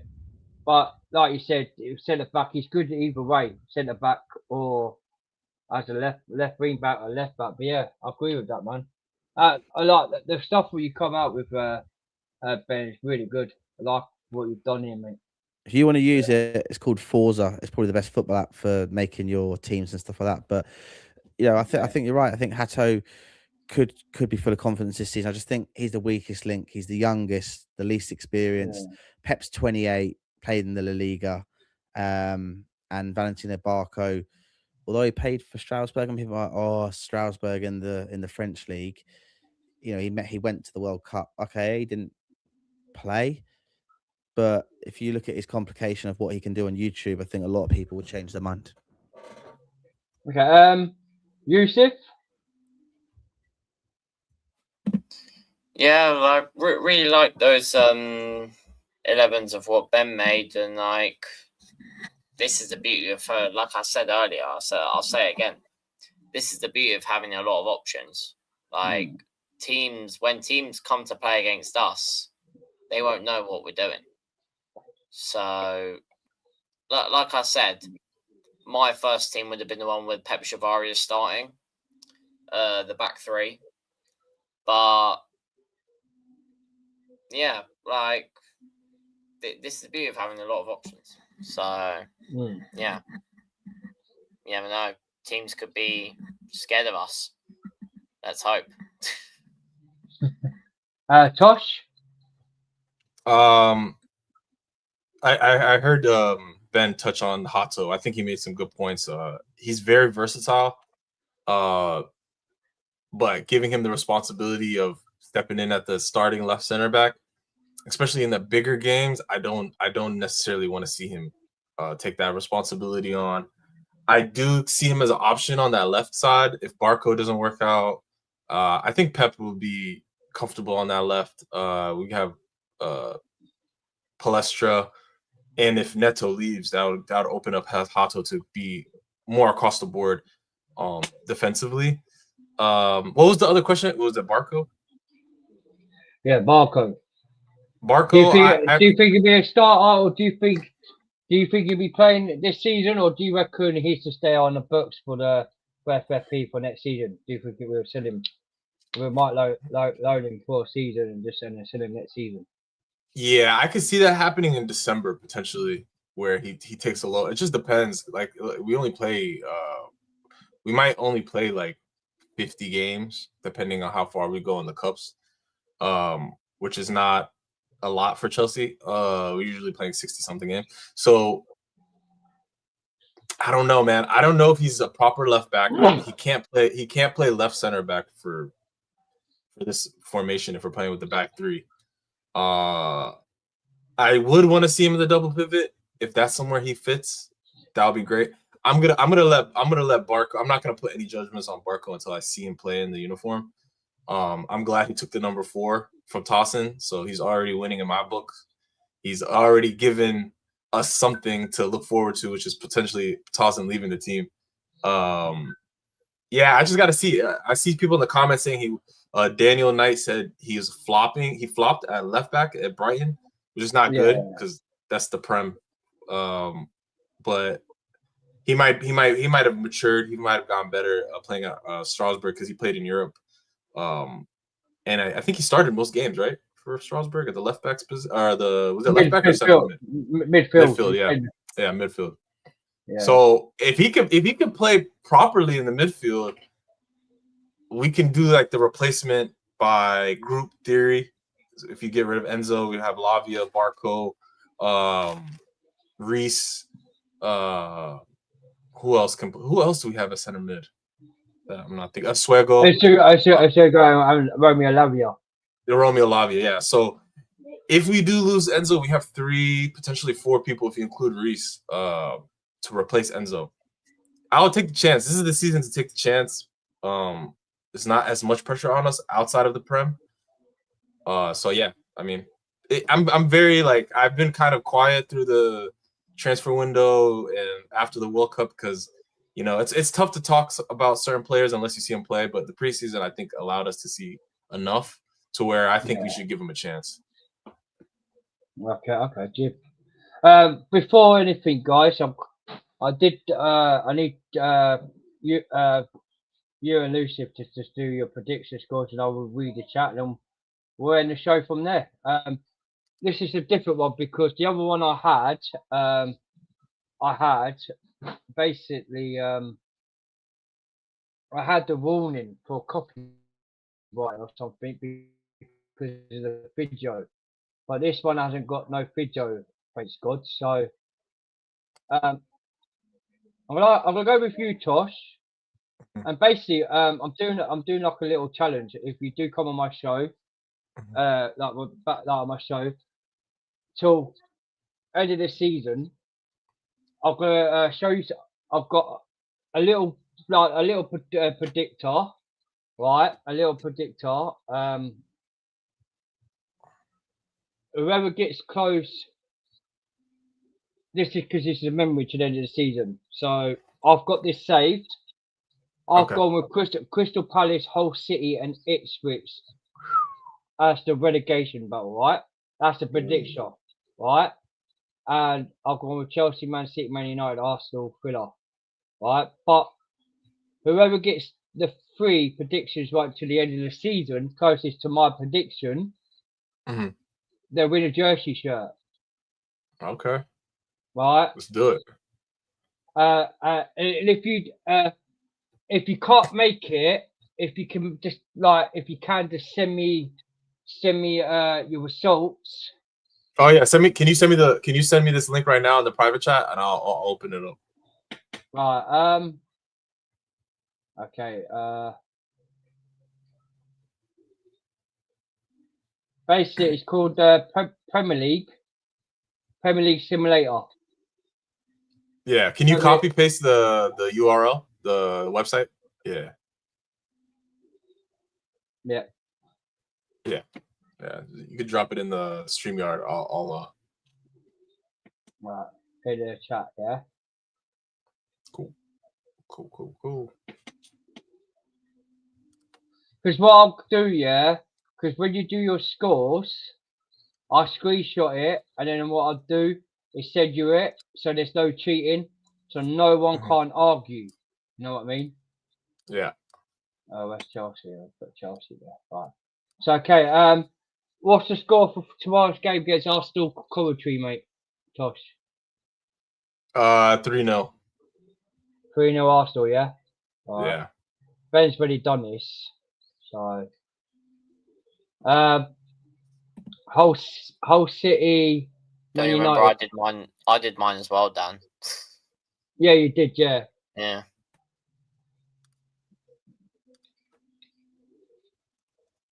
Score for Hull City, Man United, Tosh.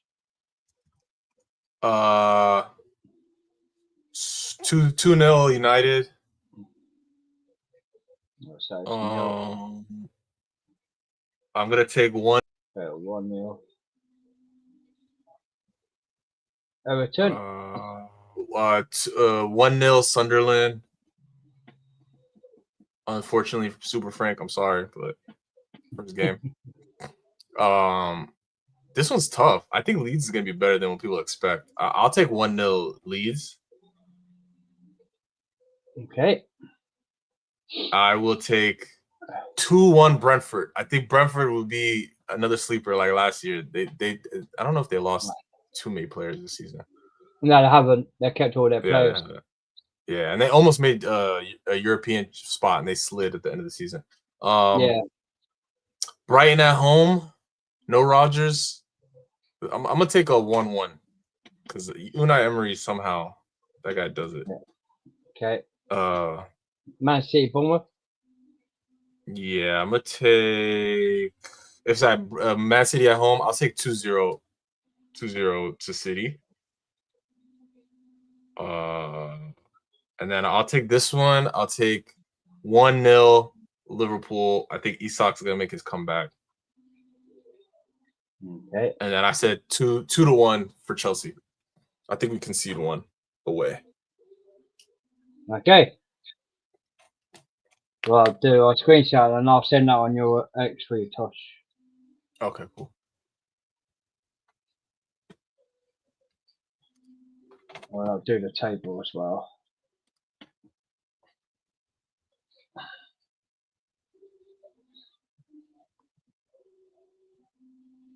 And then I can send you my prediction for the end of the season. Like Yeah. Just when it's game week, if you're not on my show, just make sure you do the game week 2, game week 3, all the way to the end. So the table, and make sure you take the pictures of the scores for me as well. I got you. Like the scores, and then take the picture of the table. Okay, I got you. No problem. before the end of the season. So for this is game week 1, so we really don't really care about game week 1 table yet, but at least the table. So if you can, just go back to the first one with your when I set you the scores, click them. So you do that, then you do your second score. So you got Arsenal first there, and we're 5th, and then you got Coventry. Just so before you start your first one, do your second one, and keep on adding your scores so there's no cheat. There's no cheating where people can't say, "Oh, you cheated the table." You know what I mean? Yeah, I got you. No problem. Right. So that one's done. Big ups to for Josh for that. So Sir. gonna read the chat, guys. Sorry for guys. I know you've been patient enough. Thank you for everyone for patient in the chat. It's been a pleasure, man. There's 32 of you. Please make sure you hit the likes on my channel, and if you're new, please subscribe to my channel as well. It's been a great stream. We've come with the Fulham Chelsea preview game for Monday with the lineup, what we think is what's going to happen, and then also we've been talking about the new confirmed squad, and players being sold, and then stuff like the prediction for Tosh as well. But big ups to everyone for the love for supporting my channel as always, man. More to come. I won't be doing no live stream tomorrow. Just letting you know, guys, gonna be spending time with my missus. I wish you'd do a Friday, don't I, Lucy? For Thursday, Monday, Tuesday, and the Thursday and a Friday. But I won't be doing it tomorrow night because I'll be spending time with my missus. And stay tuned for Monday, 8 o'clock watch-along. I'll be doing the watch-along on the Monday night for the Fulham versus Chelsea Craven Cottage. So the first game of Alonso's start in the Premier League. But big up to for love and support as always, everyone. Big up to AC. I see you in my chat before. I expect JP and Amiga partnership since Hatchbait and Good Johnson 9 and 22. Yeah, I remember that. I obviously despite the ownership, but you still have to support the players that gather end off. 100% go. Big ups to you for that, bro. Breaking news from CFC PYS. Cohen Esper and some of other players expected to get new contracts after the window's close. Yep, I've seen that. Players. I have a feeling this Robert Sanchez last season. Yeah, you did, Saboni. Big ups to you, bro. I am the only one that integrated at Amiga. He hasn't even played a second for us, and he's been slandered like crazy. It's prime for integration. Big ups to you, Detox Fresh. Spot on, mate. I'm giving the guy a chance. Any day, we got our 3 strikers, and I think Amiga might do well this season for us. It's not gonna be. It's not like a Dacia Favana. He's not like a Liam DeFlop. He ain't a Nico Jackson. Yeah, and also he ain't a Mark Gooey. So wait, what happened to Mark Gui? Is he still on the team? Yeah, still in the team. He's still here. He's still here. I haven't seen him. Yeah, he's still here, but we ain't got rid of him yet. Sevilla 2 goals in 2 seasons. Oh god, yeah. Sevilla for 90 mil is sickness. Yeah, that's crazy. Fired for that. Xavier or Barco, who is ready right now? Xavier. Easy stuff about Xavier. Ginger United. Sanchez should never have been bought in first place. Usual blue coat is shit signing. Spot on SW6 Steve. Mike Pettis will be our number 1 this season. Do you guys agree? I don't agree. No. Not this season, no. He's gonna be, but not this season. I think the only way he could get it in this season is if Robert has a really, really bad season. Then they'll throw him in the fire. But I don't see it happening. Or unless he gets injured as well. Or he gets injured, yeah. Yeah, that's only 2 ways it happens. Yeah. Pettis can't handle the Prem. He is not ready. Yeah. He can handle the Prem 100%.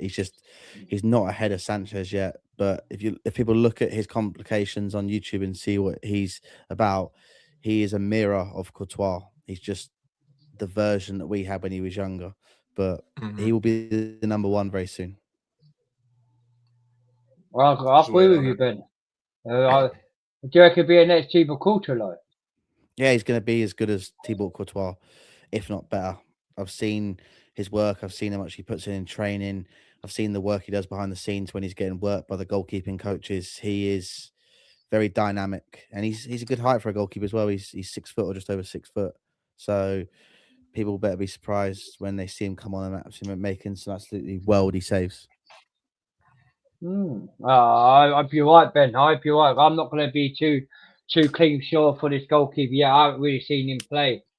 I've only seen him one game against Juventus, and that goal they scored, I've seen a better goalkeeper save them chances. But I agree. I believe you. I hope you're right, mate. I hope we have got a goalkeeper there, because we haven't seen since we've had these owners. I haven't really.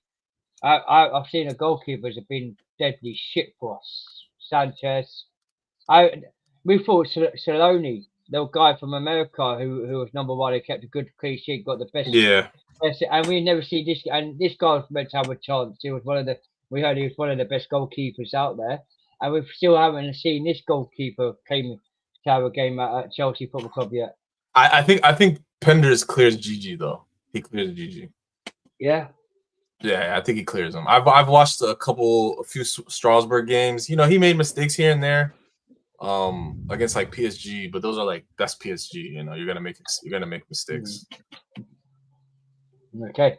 Ezra and Mo double pivot hasn't worked for Forces. Why do we believe it will work now? That's spot on, mate. I think Alonso will probably will look at that for Russo. I think he maybe look at this. It might shock us this season. They might actually do well as a pair shape this year. Tossing Lockie's jersey number. Shout out to Rizzo from United States, my boy.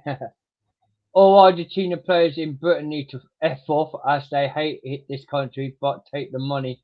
And then so he's a proven racist. Spot on. I agree with that as well, Steve. I agree with that. Bring me Enzo for 90 M's. Yep. World champions. Here we are, world champions. Osimhen better than JP now. Where in the hell we are? Right? I'll take Osimhen. JP. You take JP, yeah? Modric will play somewhere in the Prem. He has to perform well in the Prem before he plays at Chelsea again. Yeah, 100%. I agree with that, Napa. Smash the like, guys. Got to start with Pendes. For Pendes is inexperienced and raw. One season in French football gives him no right to be our number 1. Yeah, big ups to you, Kel. Arsenal fans are getting super excited about their season. I can't stand Arsenal. They reckon they're winning the league. It's delusional. Champions of Europe. Those guys are not singing that. Yes, spot on. Big up Dan and the panel. Big ups to you, Jesse Football. Stevo back up 10 for this one season. You're making top 3 with no Europe. Man United not making top 7 in no Europe. How about that? I just sorry for Baz aside, yeah. How could United fans really talk, right? Because the last time Man United made a history, right? Because their brains still never click on. The last time we were crap and we reached the semi-final against Real Madrid when we had Joe Fitch where we could have scored. If we could have scored that goal, we could have probably gone and won another Champions League. Because that season we did it. And after we did make that season, Man United got in that season. And in that first group, they lost to 3 pub teams and got knocked out in the first stages. This season, yeah, last season, yeah, they had no Champions League, 1 game a week, lost to Grimsby Town, yeah, lost to a few teams, and then in pre-season you lost against your old dead team manager Amarim at AC Milan, who spanked you off 4-2. Yeah, it's good. It's going to be Carrick's first full season. They didn't bring in any players. They're just getting other Chelsea rejects like Santos and Mount. Like, they haven't brought in anybody. It's not convincing enough. And if you talk to the Manchester United fans that actually use their brain, they'll tell you that they're not happy with this transfer window, because they got knocked out by Grimsby, like you said, and then they got knocked out first game of the FA Cup against Brighton, and I think they got a red card. They went down 10 men that game as well. Yeah. And because they said we did a double overview last season, the first game we had 10 men, and like scored against us by 10 men. And the second game, it did fuck all that game, apart from Wesley Favalia got injured, and we're down to 10 men, and they're going to score. And after that, they went and defend their life to make sure we don't score and beat us 1-0. It's going to be a different season for us. Yeah, fair enough, we're not in no European, but you'll never see Chelsea in the worst state of mind ever fight near the relegation, near the 15th against Tottenham, near Tottenham.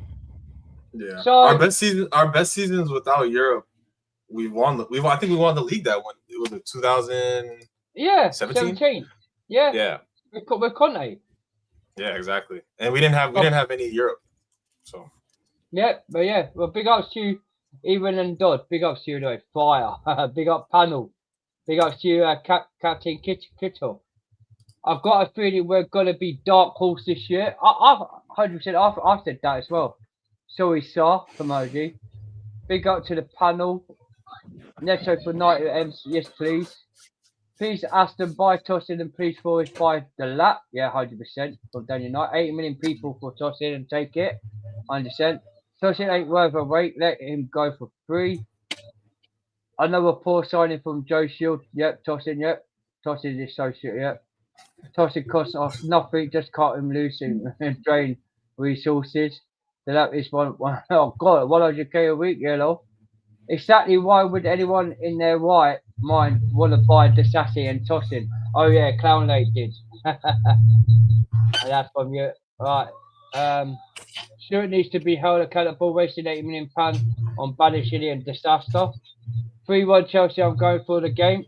I'll go 3-0. We've seen the pivot with Mo. Yep. Get rid of Enzo. Sars leaving Chelsea. Yep.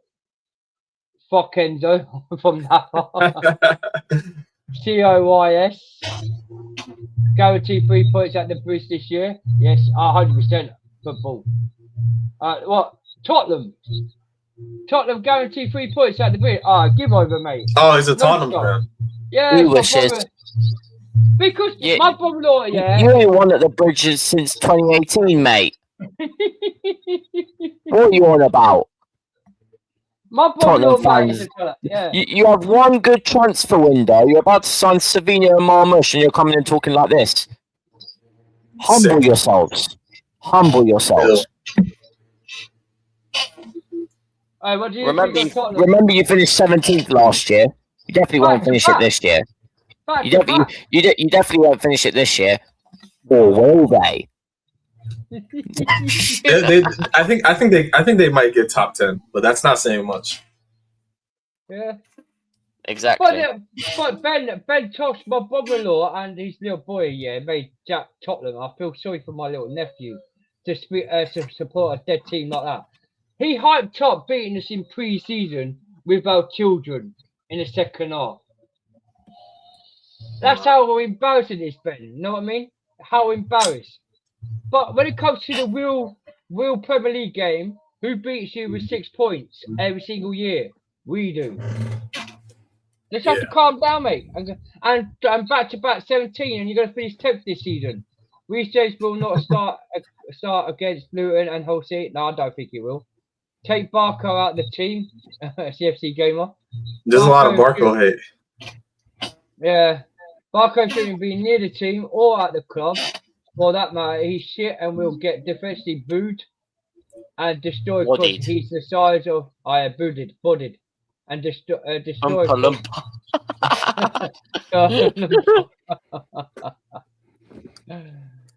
What's Barco doing in the team? CFC gamer.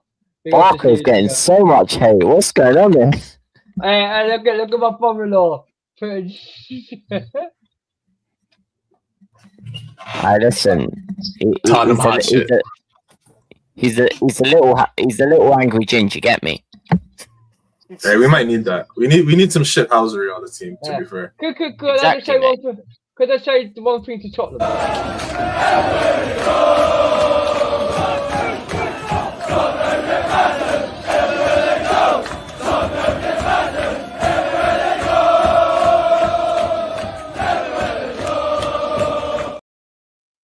There you go.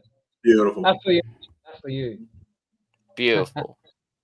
Hato will surprise people on the wing, maybe too much responsible at left centre back.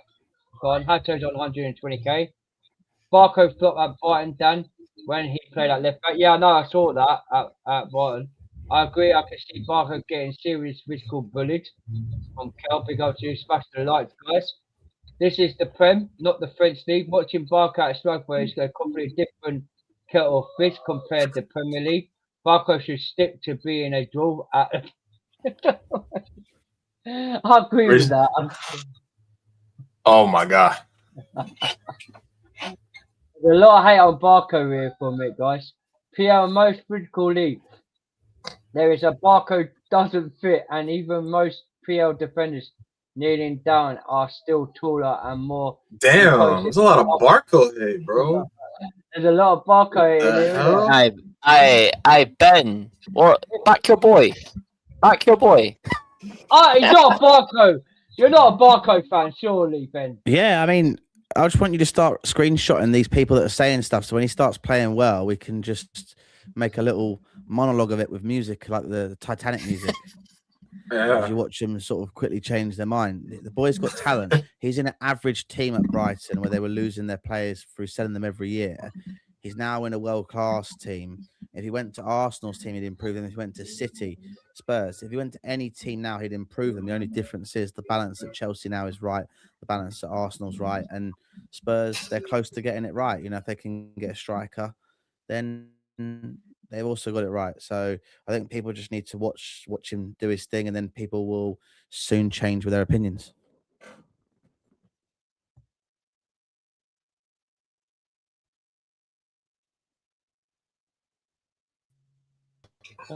I'm joking, Ben. I'm joking. We're stepping back, mate. We're stepping back. Is that what Yeah, you mean about I agree. I agree with Ben because like he wouldn't be a shit player because he made the Argentina team, didn't he? Yeah. Didn't have so one it's game. like, He didn't have a game though. yeah, I mean, He didn't play one game. regardless, he didn't play. But there's a lot of players that go to the World Cup, they don't play, and they end up being good players. So I don't really see the reason for the hate. To be fair, I think it's like one of those things where we've seen him play. And when you say that, Dan, that Barco didn't play a game, I know this is a completely different situation, but I suppose Zubimendi didn't even play like 1 or 2 games for Spain. Yeah, he did. He got a game though. He got in the game. Yeah, he got one game. Yeah, but one. He still played one. Like, and I bet he came on as a sub. Oh no! I allow people to have their opinions. We had Tosh and Measy with Garnacho fan. Remember that Tosh? Garnacho. No, that was Measy. Measy was pro Garnacho. Yeah, no. That's what I'm saying. Measy. Yeah. And we had Blue Cloud Media on Garnacho. Biggest. He was. Yeah, he was. It's going to be the biggest threat. It's going to be a good talent player. And what happened last year? It was crap. Listen, yeah, but Measy. Go ahead. I respect it, you know. I respect the people like backing the players that are like everyone's saying, oh no, they're going to be so bad, you know. I respect it. I respect the hustle, genuinely. See, I had hope for Garnacho until maybe 1 or 2 months into the season. Then I was like, oh yeah, this guy's actually shit. Like he's actually really bad. What game was it when you realised that? So I gave him the benefit of the doubt on the Benfica game. I gave him the benefit of the doubt, even though he didn't score the goal. He essentially forced the other team to score for us. What game was it? What game was it where you're like, oh yeah, Garnacho, you're not it? I think it was the Carabao Cup, early Carabao Cup games. I forget who we were playing. Wrexham. Was it Wrexham? I think it was Wrexham. Yeah, Wrexham. He played when he got bullied.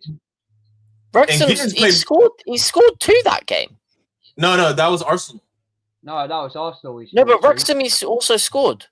No, he didn't. He did. Cardiff. Yes, he did. No, Cardiff. Cardiff. Not Wrexham. Wrexham, he scored. He did score at Wrexham. He did score at Wrexham, but he scored 2 at Cardiff. Yeah, thank you, Ben. He scored one. No. But Dan, check. Garnacho scored in the Wrexham game. He did, yeah, he did score one at Wrexham.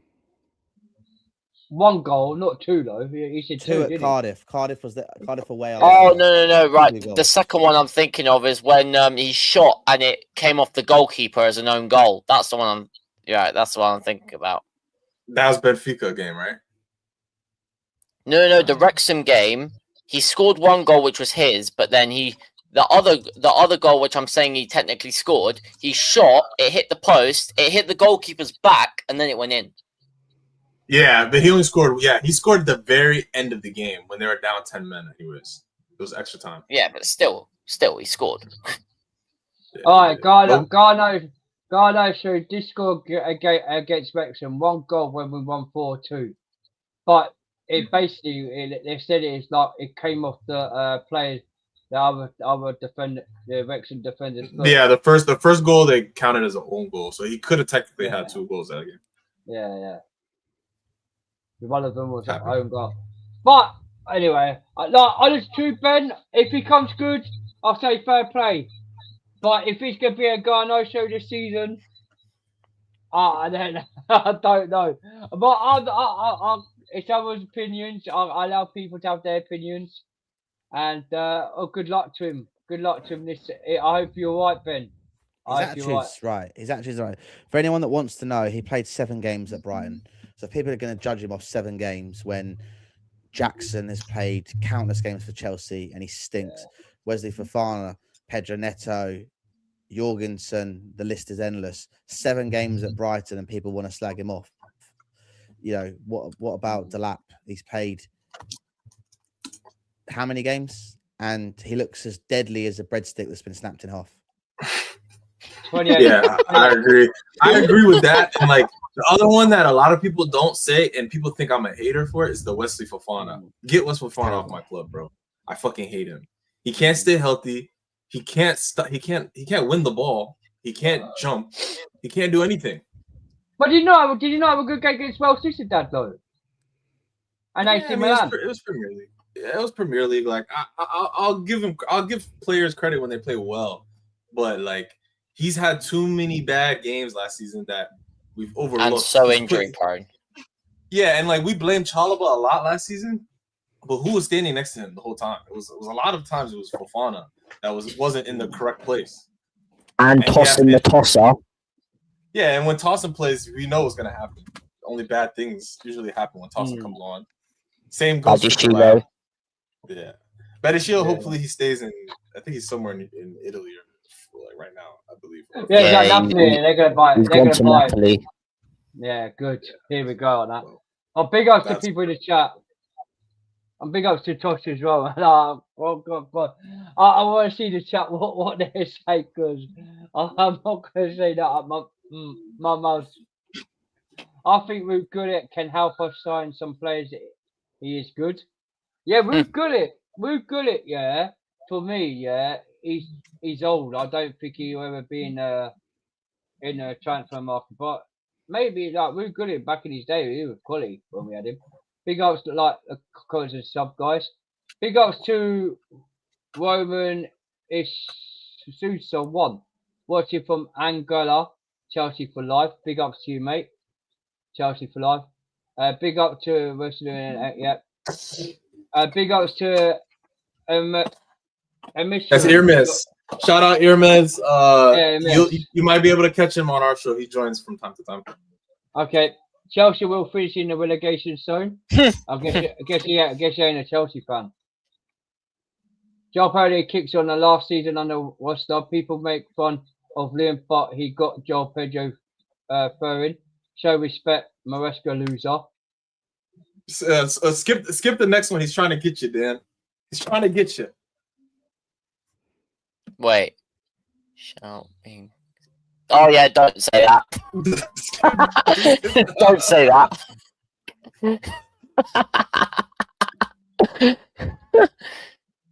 Moving swiftly onwards. Yeah. Yeah. I don't like Barco. Me neither. Barco Owen predicted Chelsea to finish second on his Premier League predictions. Yeah, he did that. and flipping Jamie Carragher came out that we win the league. Surely, Yeah, boys, we will he be did. lucky to get top 4. I've actually got a video of him saying that, yeah, and I'm gonna play it next time because I'm Jamie Carragher, man. You could go sock on 1 week because how 1 minute you staggers off and next minute you're being I think he's just being sarcastic. Spud's been socking on the Gooner's stick for so long, they're getting delusional too. Poor girl. Guys, have you seen the pic of Enzo and Gusto? Look and see if you can spot the problem. I haven't seen that. Hey, Me neither. Try to find it quickly. And before I end the stream, while we just chat quick. It's the pic of them in the new kit. Big ups to Woodshadow in the building! Yo, gentlemen, season's about to start. I'm not missing out on the barcode banner. Here's my take. Imagine a boy in South Park grow up in real life, and Carl is suddenly signed to Stockman and to us. That's spot on. That's spot on. Glass is a Delap fan. Oh, God's sake. Sorry, Tosh. You're not English, mate. What Barcode did and said in the Argentina for England games was disgusting until Barcode smashed it week in, week out. I won't forgive that behaviour. Nah, I get It's so funny. Oh, so funny. Barcode is shit. Add me in the stream in 4 months, and you'll better apologise about Barcode being good. Wow.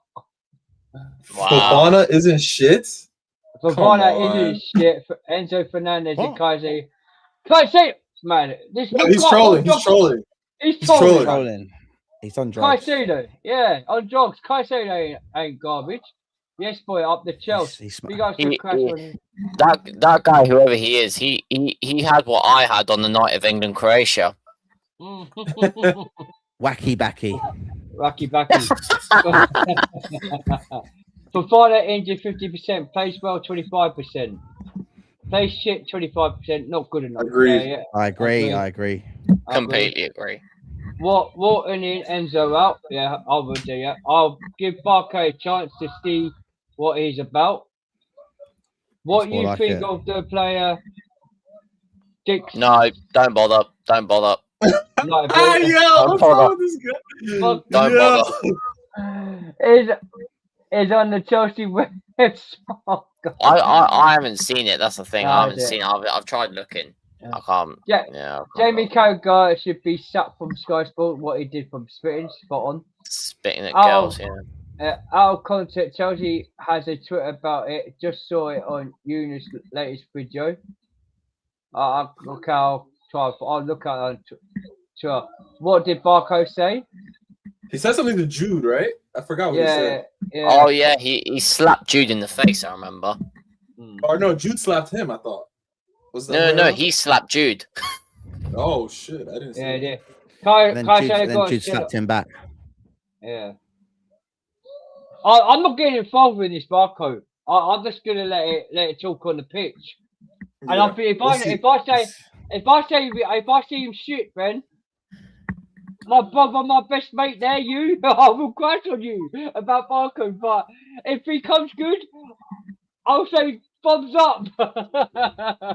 I'll put my life on the line with him, with Josef as well. He's gonna be good. He's just got. I mean, the formations is a big thing, depending who we're playing, and it's the right time when to bring him on as well. But Alonso, I got full faith in him that he knows when to use people. So you just got to watch people be, used in different ways. Yeah. With what you said there, Ben. With what you said there, you'll put your life on the line. Yeah. How about we go one better? If Barco plays well, yeah. Mm-hmm. Like, what's it called? He has, I don't know, like, he does better than I expect, okay? So let's make a deal. If he does better than I expect, yeah. I have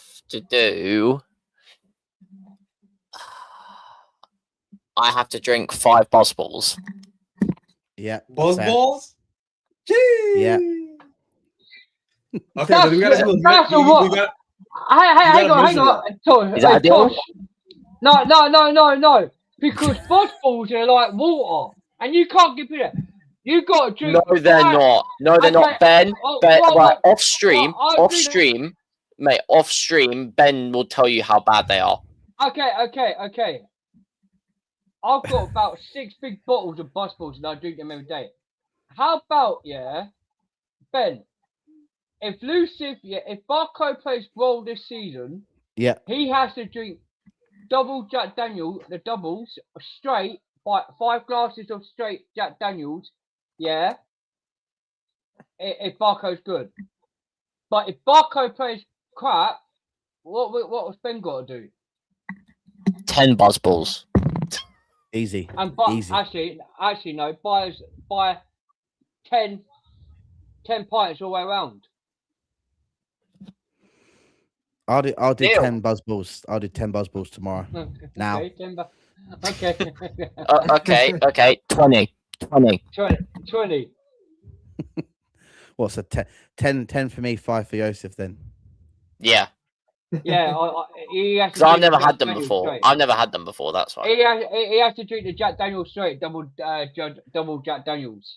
You'll have to carry him home then, Dan. You'll have to carry him home. I'll carry him home. Trust me. I wouldn't trust Dan carrying me. Flipping out.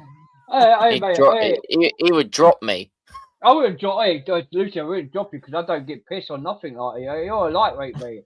You're in the shandy. Kind of say they got sent off I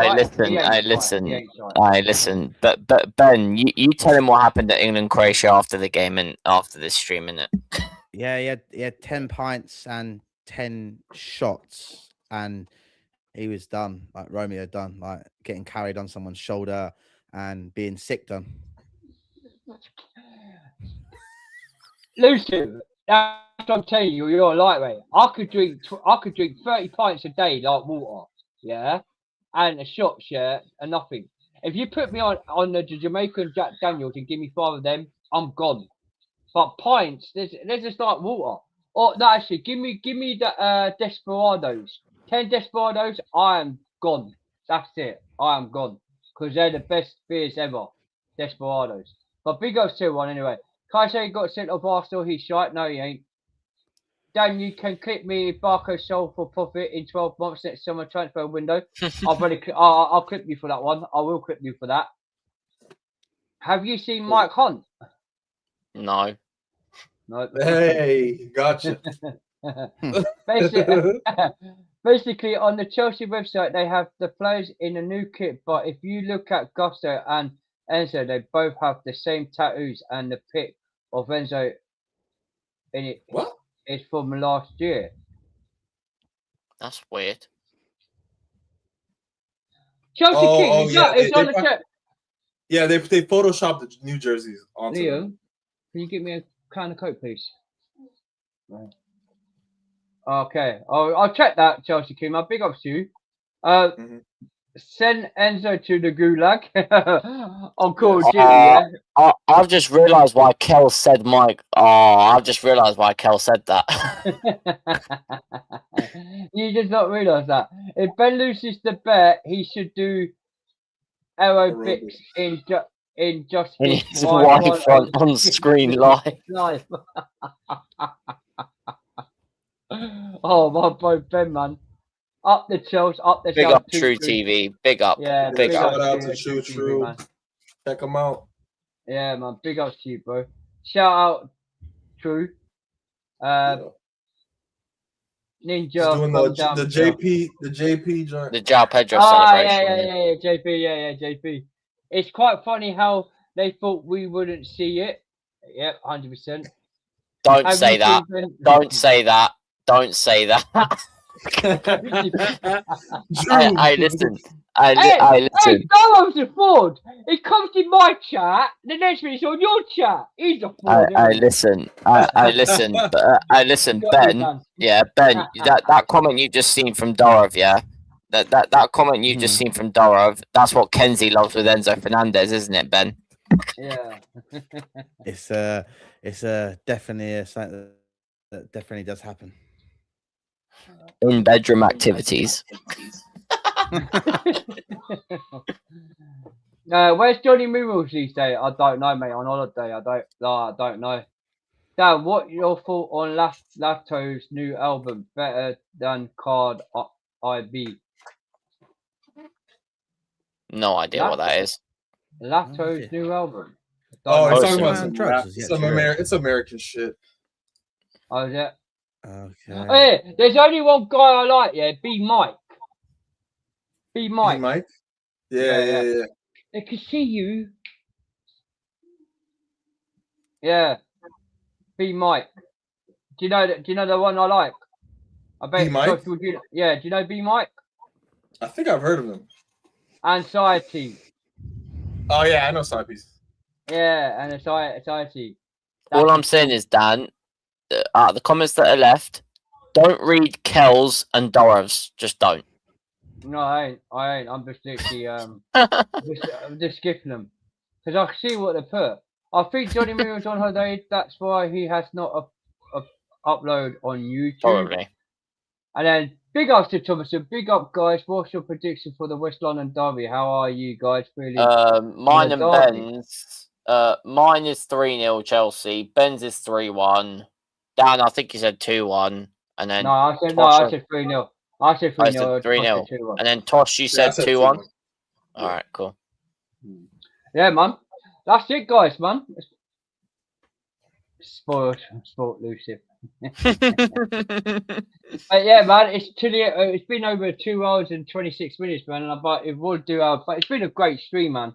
I wanted to get the chat in as well. I didn't want to be rude to these lot.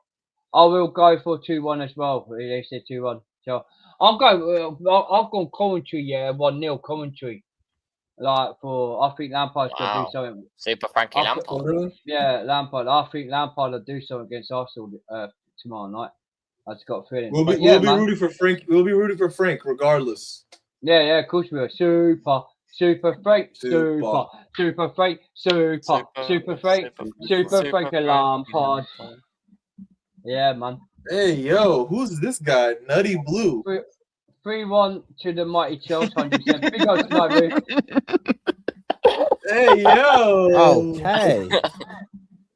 Oh, Tosh. Nah, man. That's a pause. Naughty Blue, man. Someone needs Naughty Blue. He needs to punish Someone needs to check his hard drive. Check his hard drive. Yeah, we gotta check that guy out, man. Ben, I wouldn't be shocked if Kenzie talks to them. Yeah. Well, big All I ups to can Naughty say Blue, is that's a dodgy thing to say. It is a dodgy. All right, anyways, Ben. So, Ben, go on, mate. Just before we go, yeah. To the game on Monday night, the referee is John Brooks.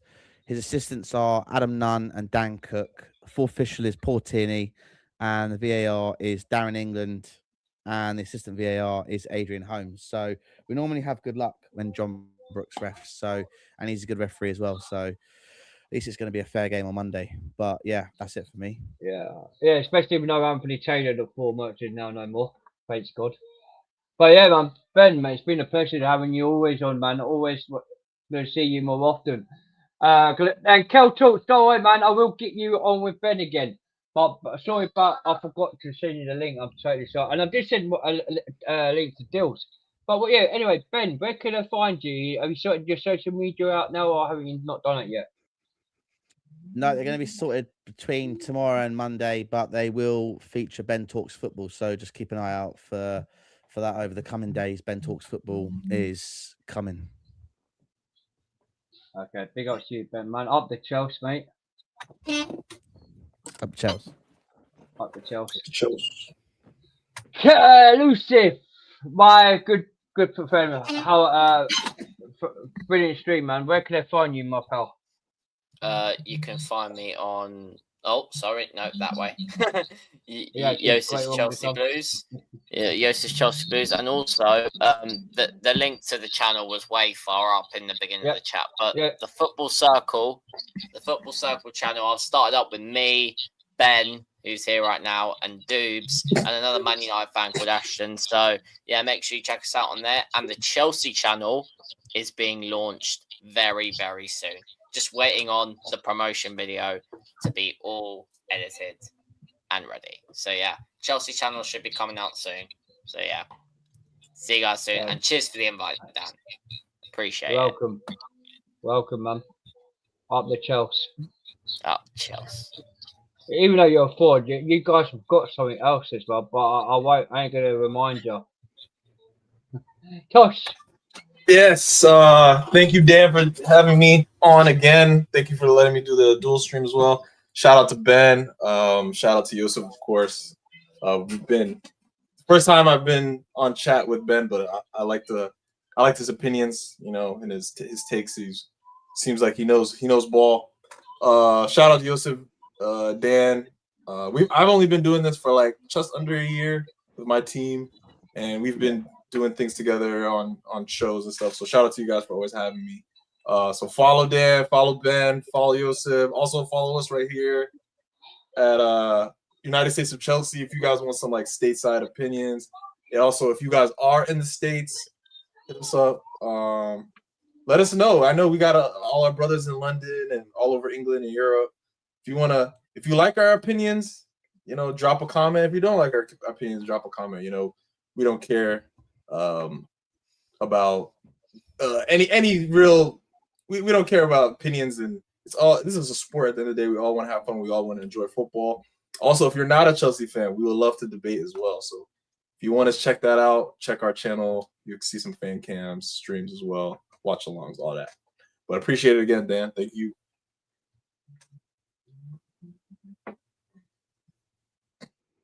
Up the Chelsea, my bro. Up the Chelsea. But yeah, man, it's been a pleasure, guys, man. It's been a great stream as always, man. Big ups to you, man.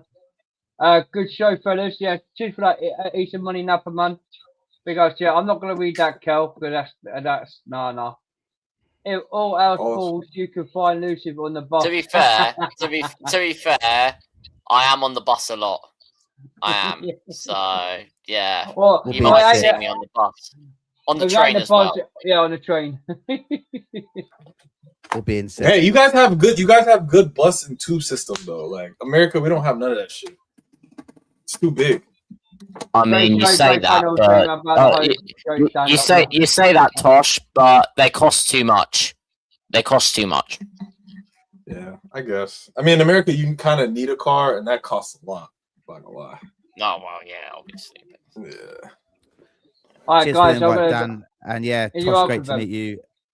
Great to meet you. Go on, Ben. Let's do it again, guys. Shout out DJ. We'll see DJ Sab next time. Yeah, no, Yeah, it was good. It was a good stream. Appreciate the invite, and it was good to speak to Tosh because obviously he lives on, about 8,000 miles away. I'm guessing, so it's good to speak to another Chelsea fan, but not in the UK. And yeah, great stream and good night to everyone. And thanks for everyone joining in and liking, commenting, and getting involved. Yes, sir. Yeah, thanks for that. Yeah, up the chat.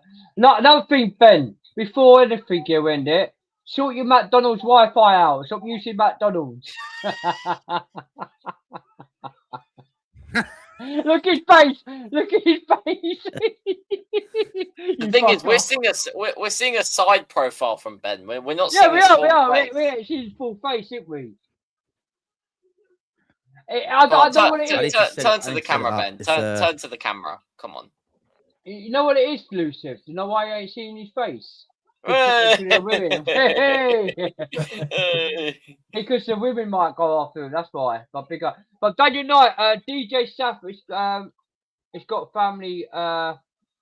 It's just got some family issues. He will be back, and I'm not going to say no more about it. But when DJ Saf comes back, he will explain to you guys. And also, Alan's not well as well, so Alan will be back. We'll be back. So don't worry. Big L and DJ Saf will be back very soon. I know you guys are missing him, but big ups to Kelsey. Great show, great panel. Shame about the host. Jokes, Dad, love you. Cheeky get any. But yeah, it's been a pleasure, guys. Yeah, and no matter what, yeah, these bunch of forwards I always forget. All right, don't worry, guys. No matter what, we are still blue, but nothing changes. Win, lose or draw, blue colour out. We're not shall not be moved. One in football since 2003, but this year will be ruining it against the Arsenal fans. All right. We see things they'll never see. Mm-hmm. Fuck off, Anthony Taylor. Got good riddance from now on. Piss off Todd Bowley, you twat. Ed Barley bloody next. Get rid of these 4 clown apes out of the club. Jason Conde. Love the disrespect. Blood is always blue. Yep. We're the only team in London. With the European Cup.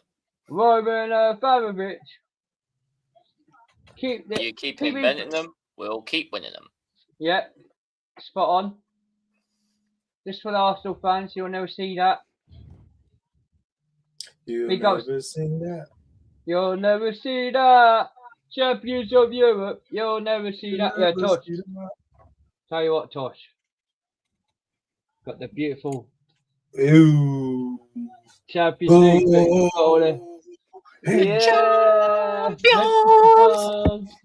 Hey guys, when we get back to the Champions League, it's gonna be serious because we will. This is the season where we're gonna prove to the top talent in the world that we're ready. We're ready to take on the top talent and bring them in and win some serious silverware. Because right now, this is just a proving time. It's a proving ground right now. That certainly is, mate.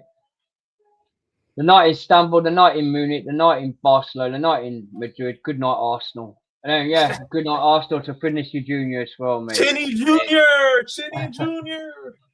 And also, we're the only team to beat PSG in the final under Luis Enrique. No English club has done that. And we're the second most Man City, Man United. So Man United, you can't talk to yourself. You might have 20 Premier League titles, and I might never FA Cups, but we've got more European stuff for than you. Arsenal, I should have 0, but they're counting them 2 Mickey Mouse Cups. It's embarrassing for Newcastle, really. Look, Newcastle got 2, Arsenal got 2. Yeah? Damn. Tottenham got 4.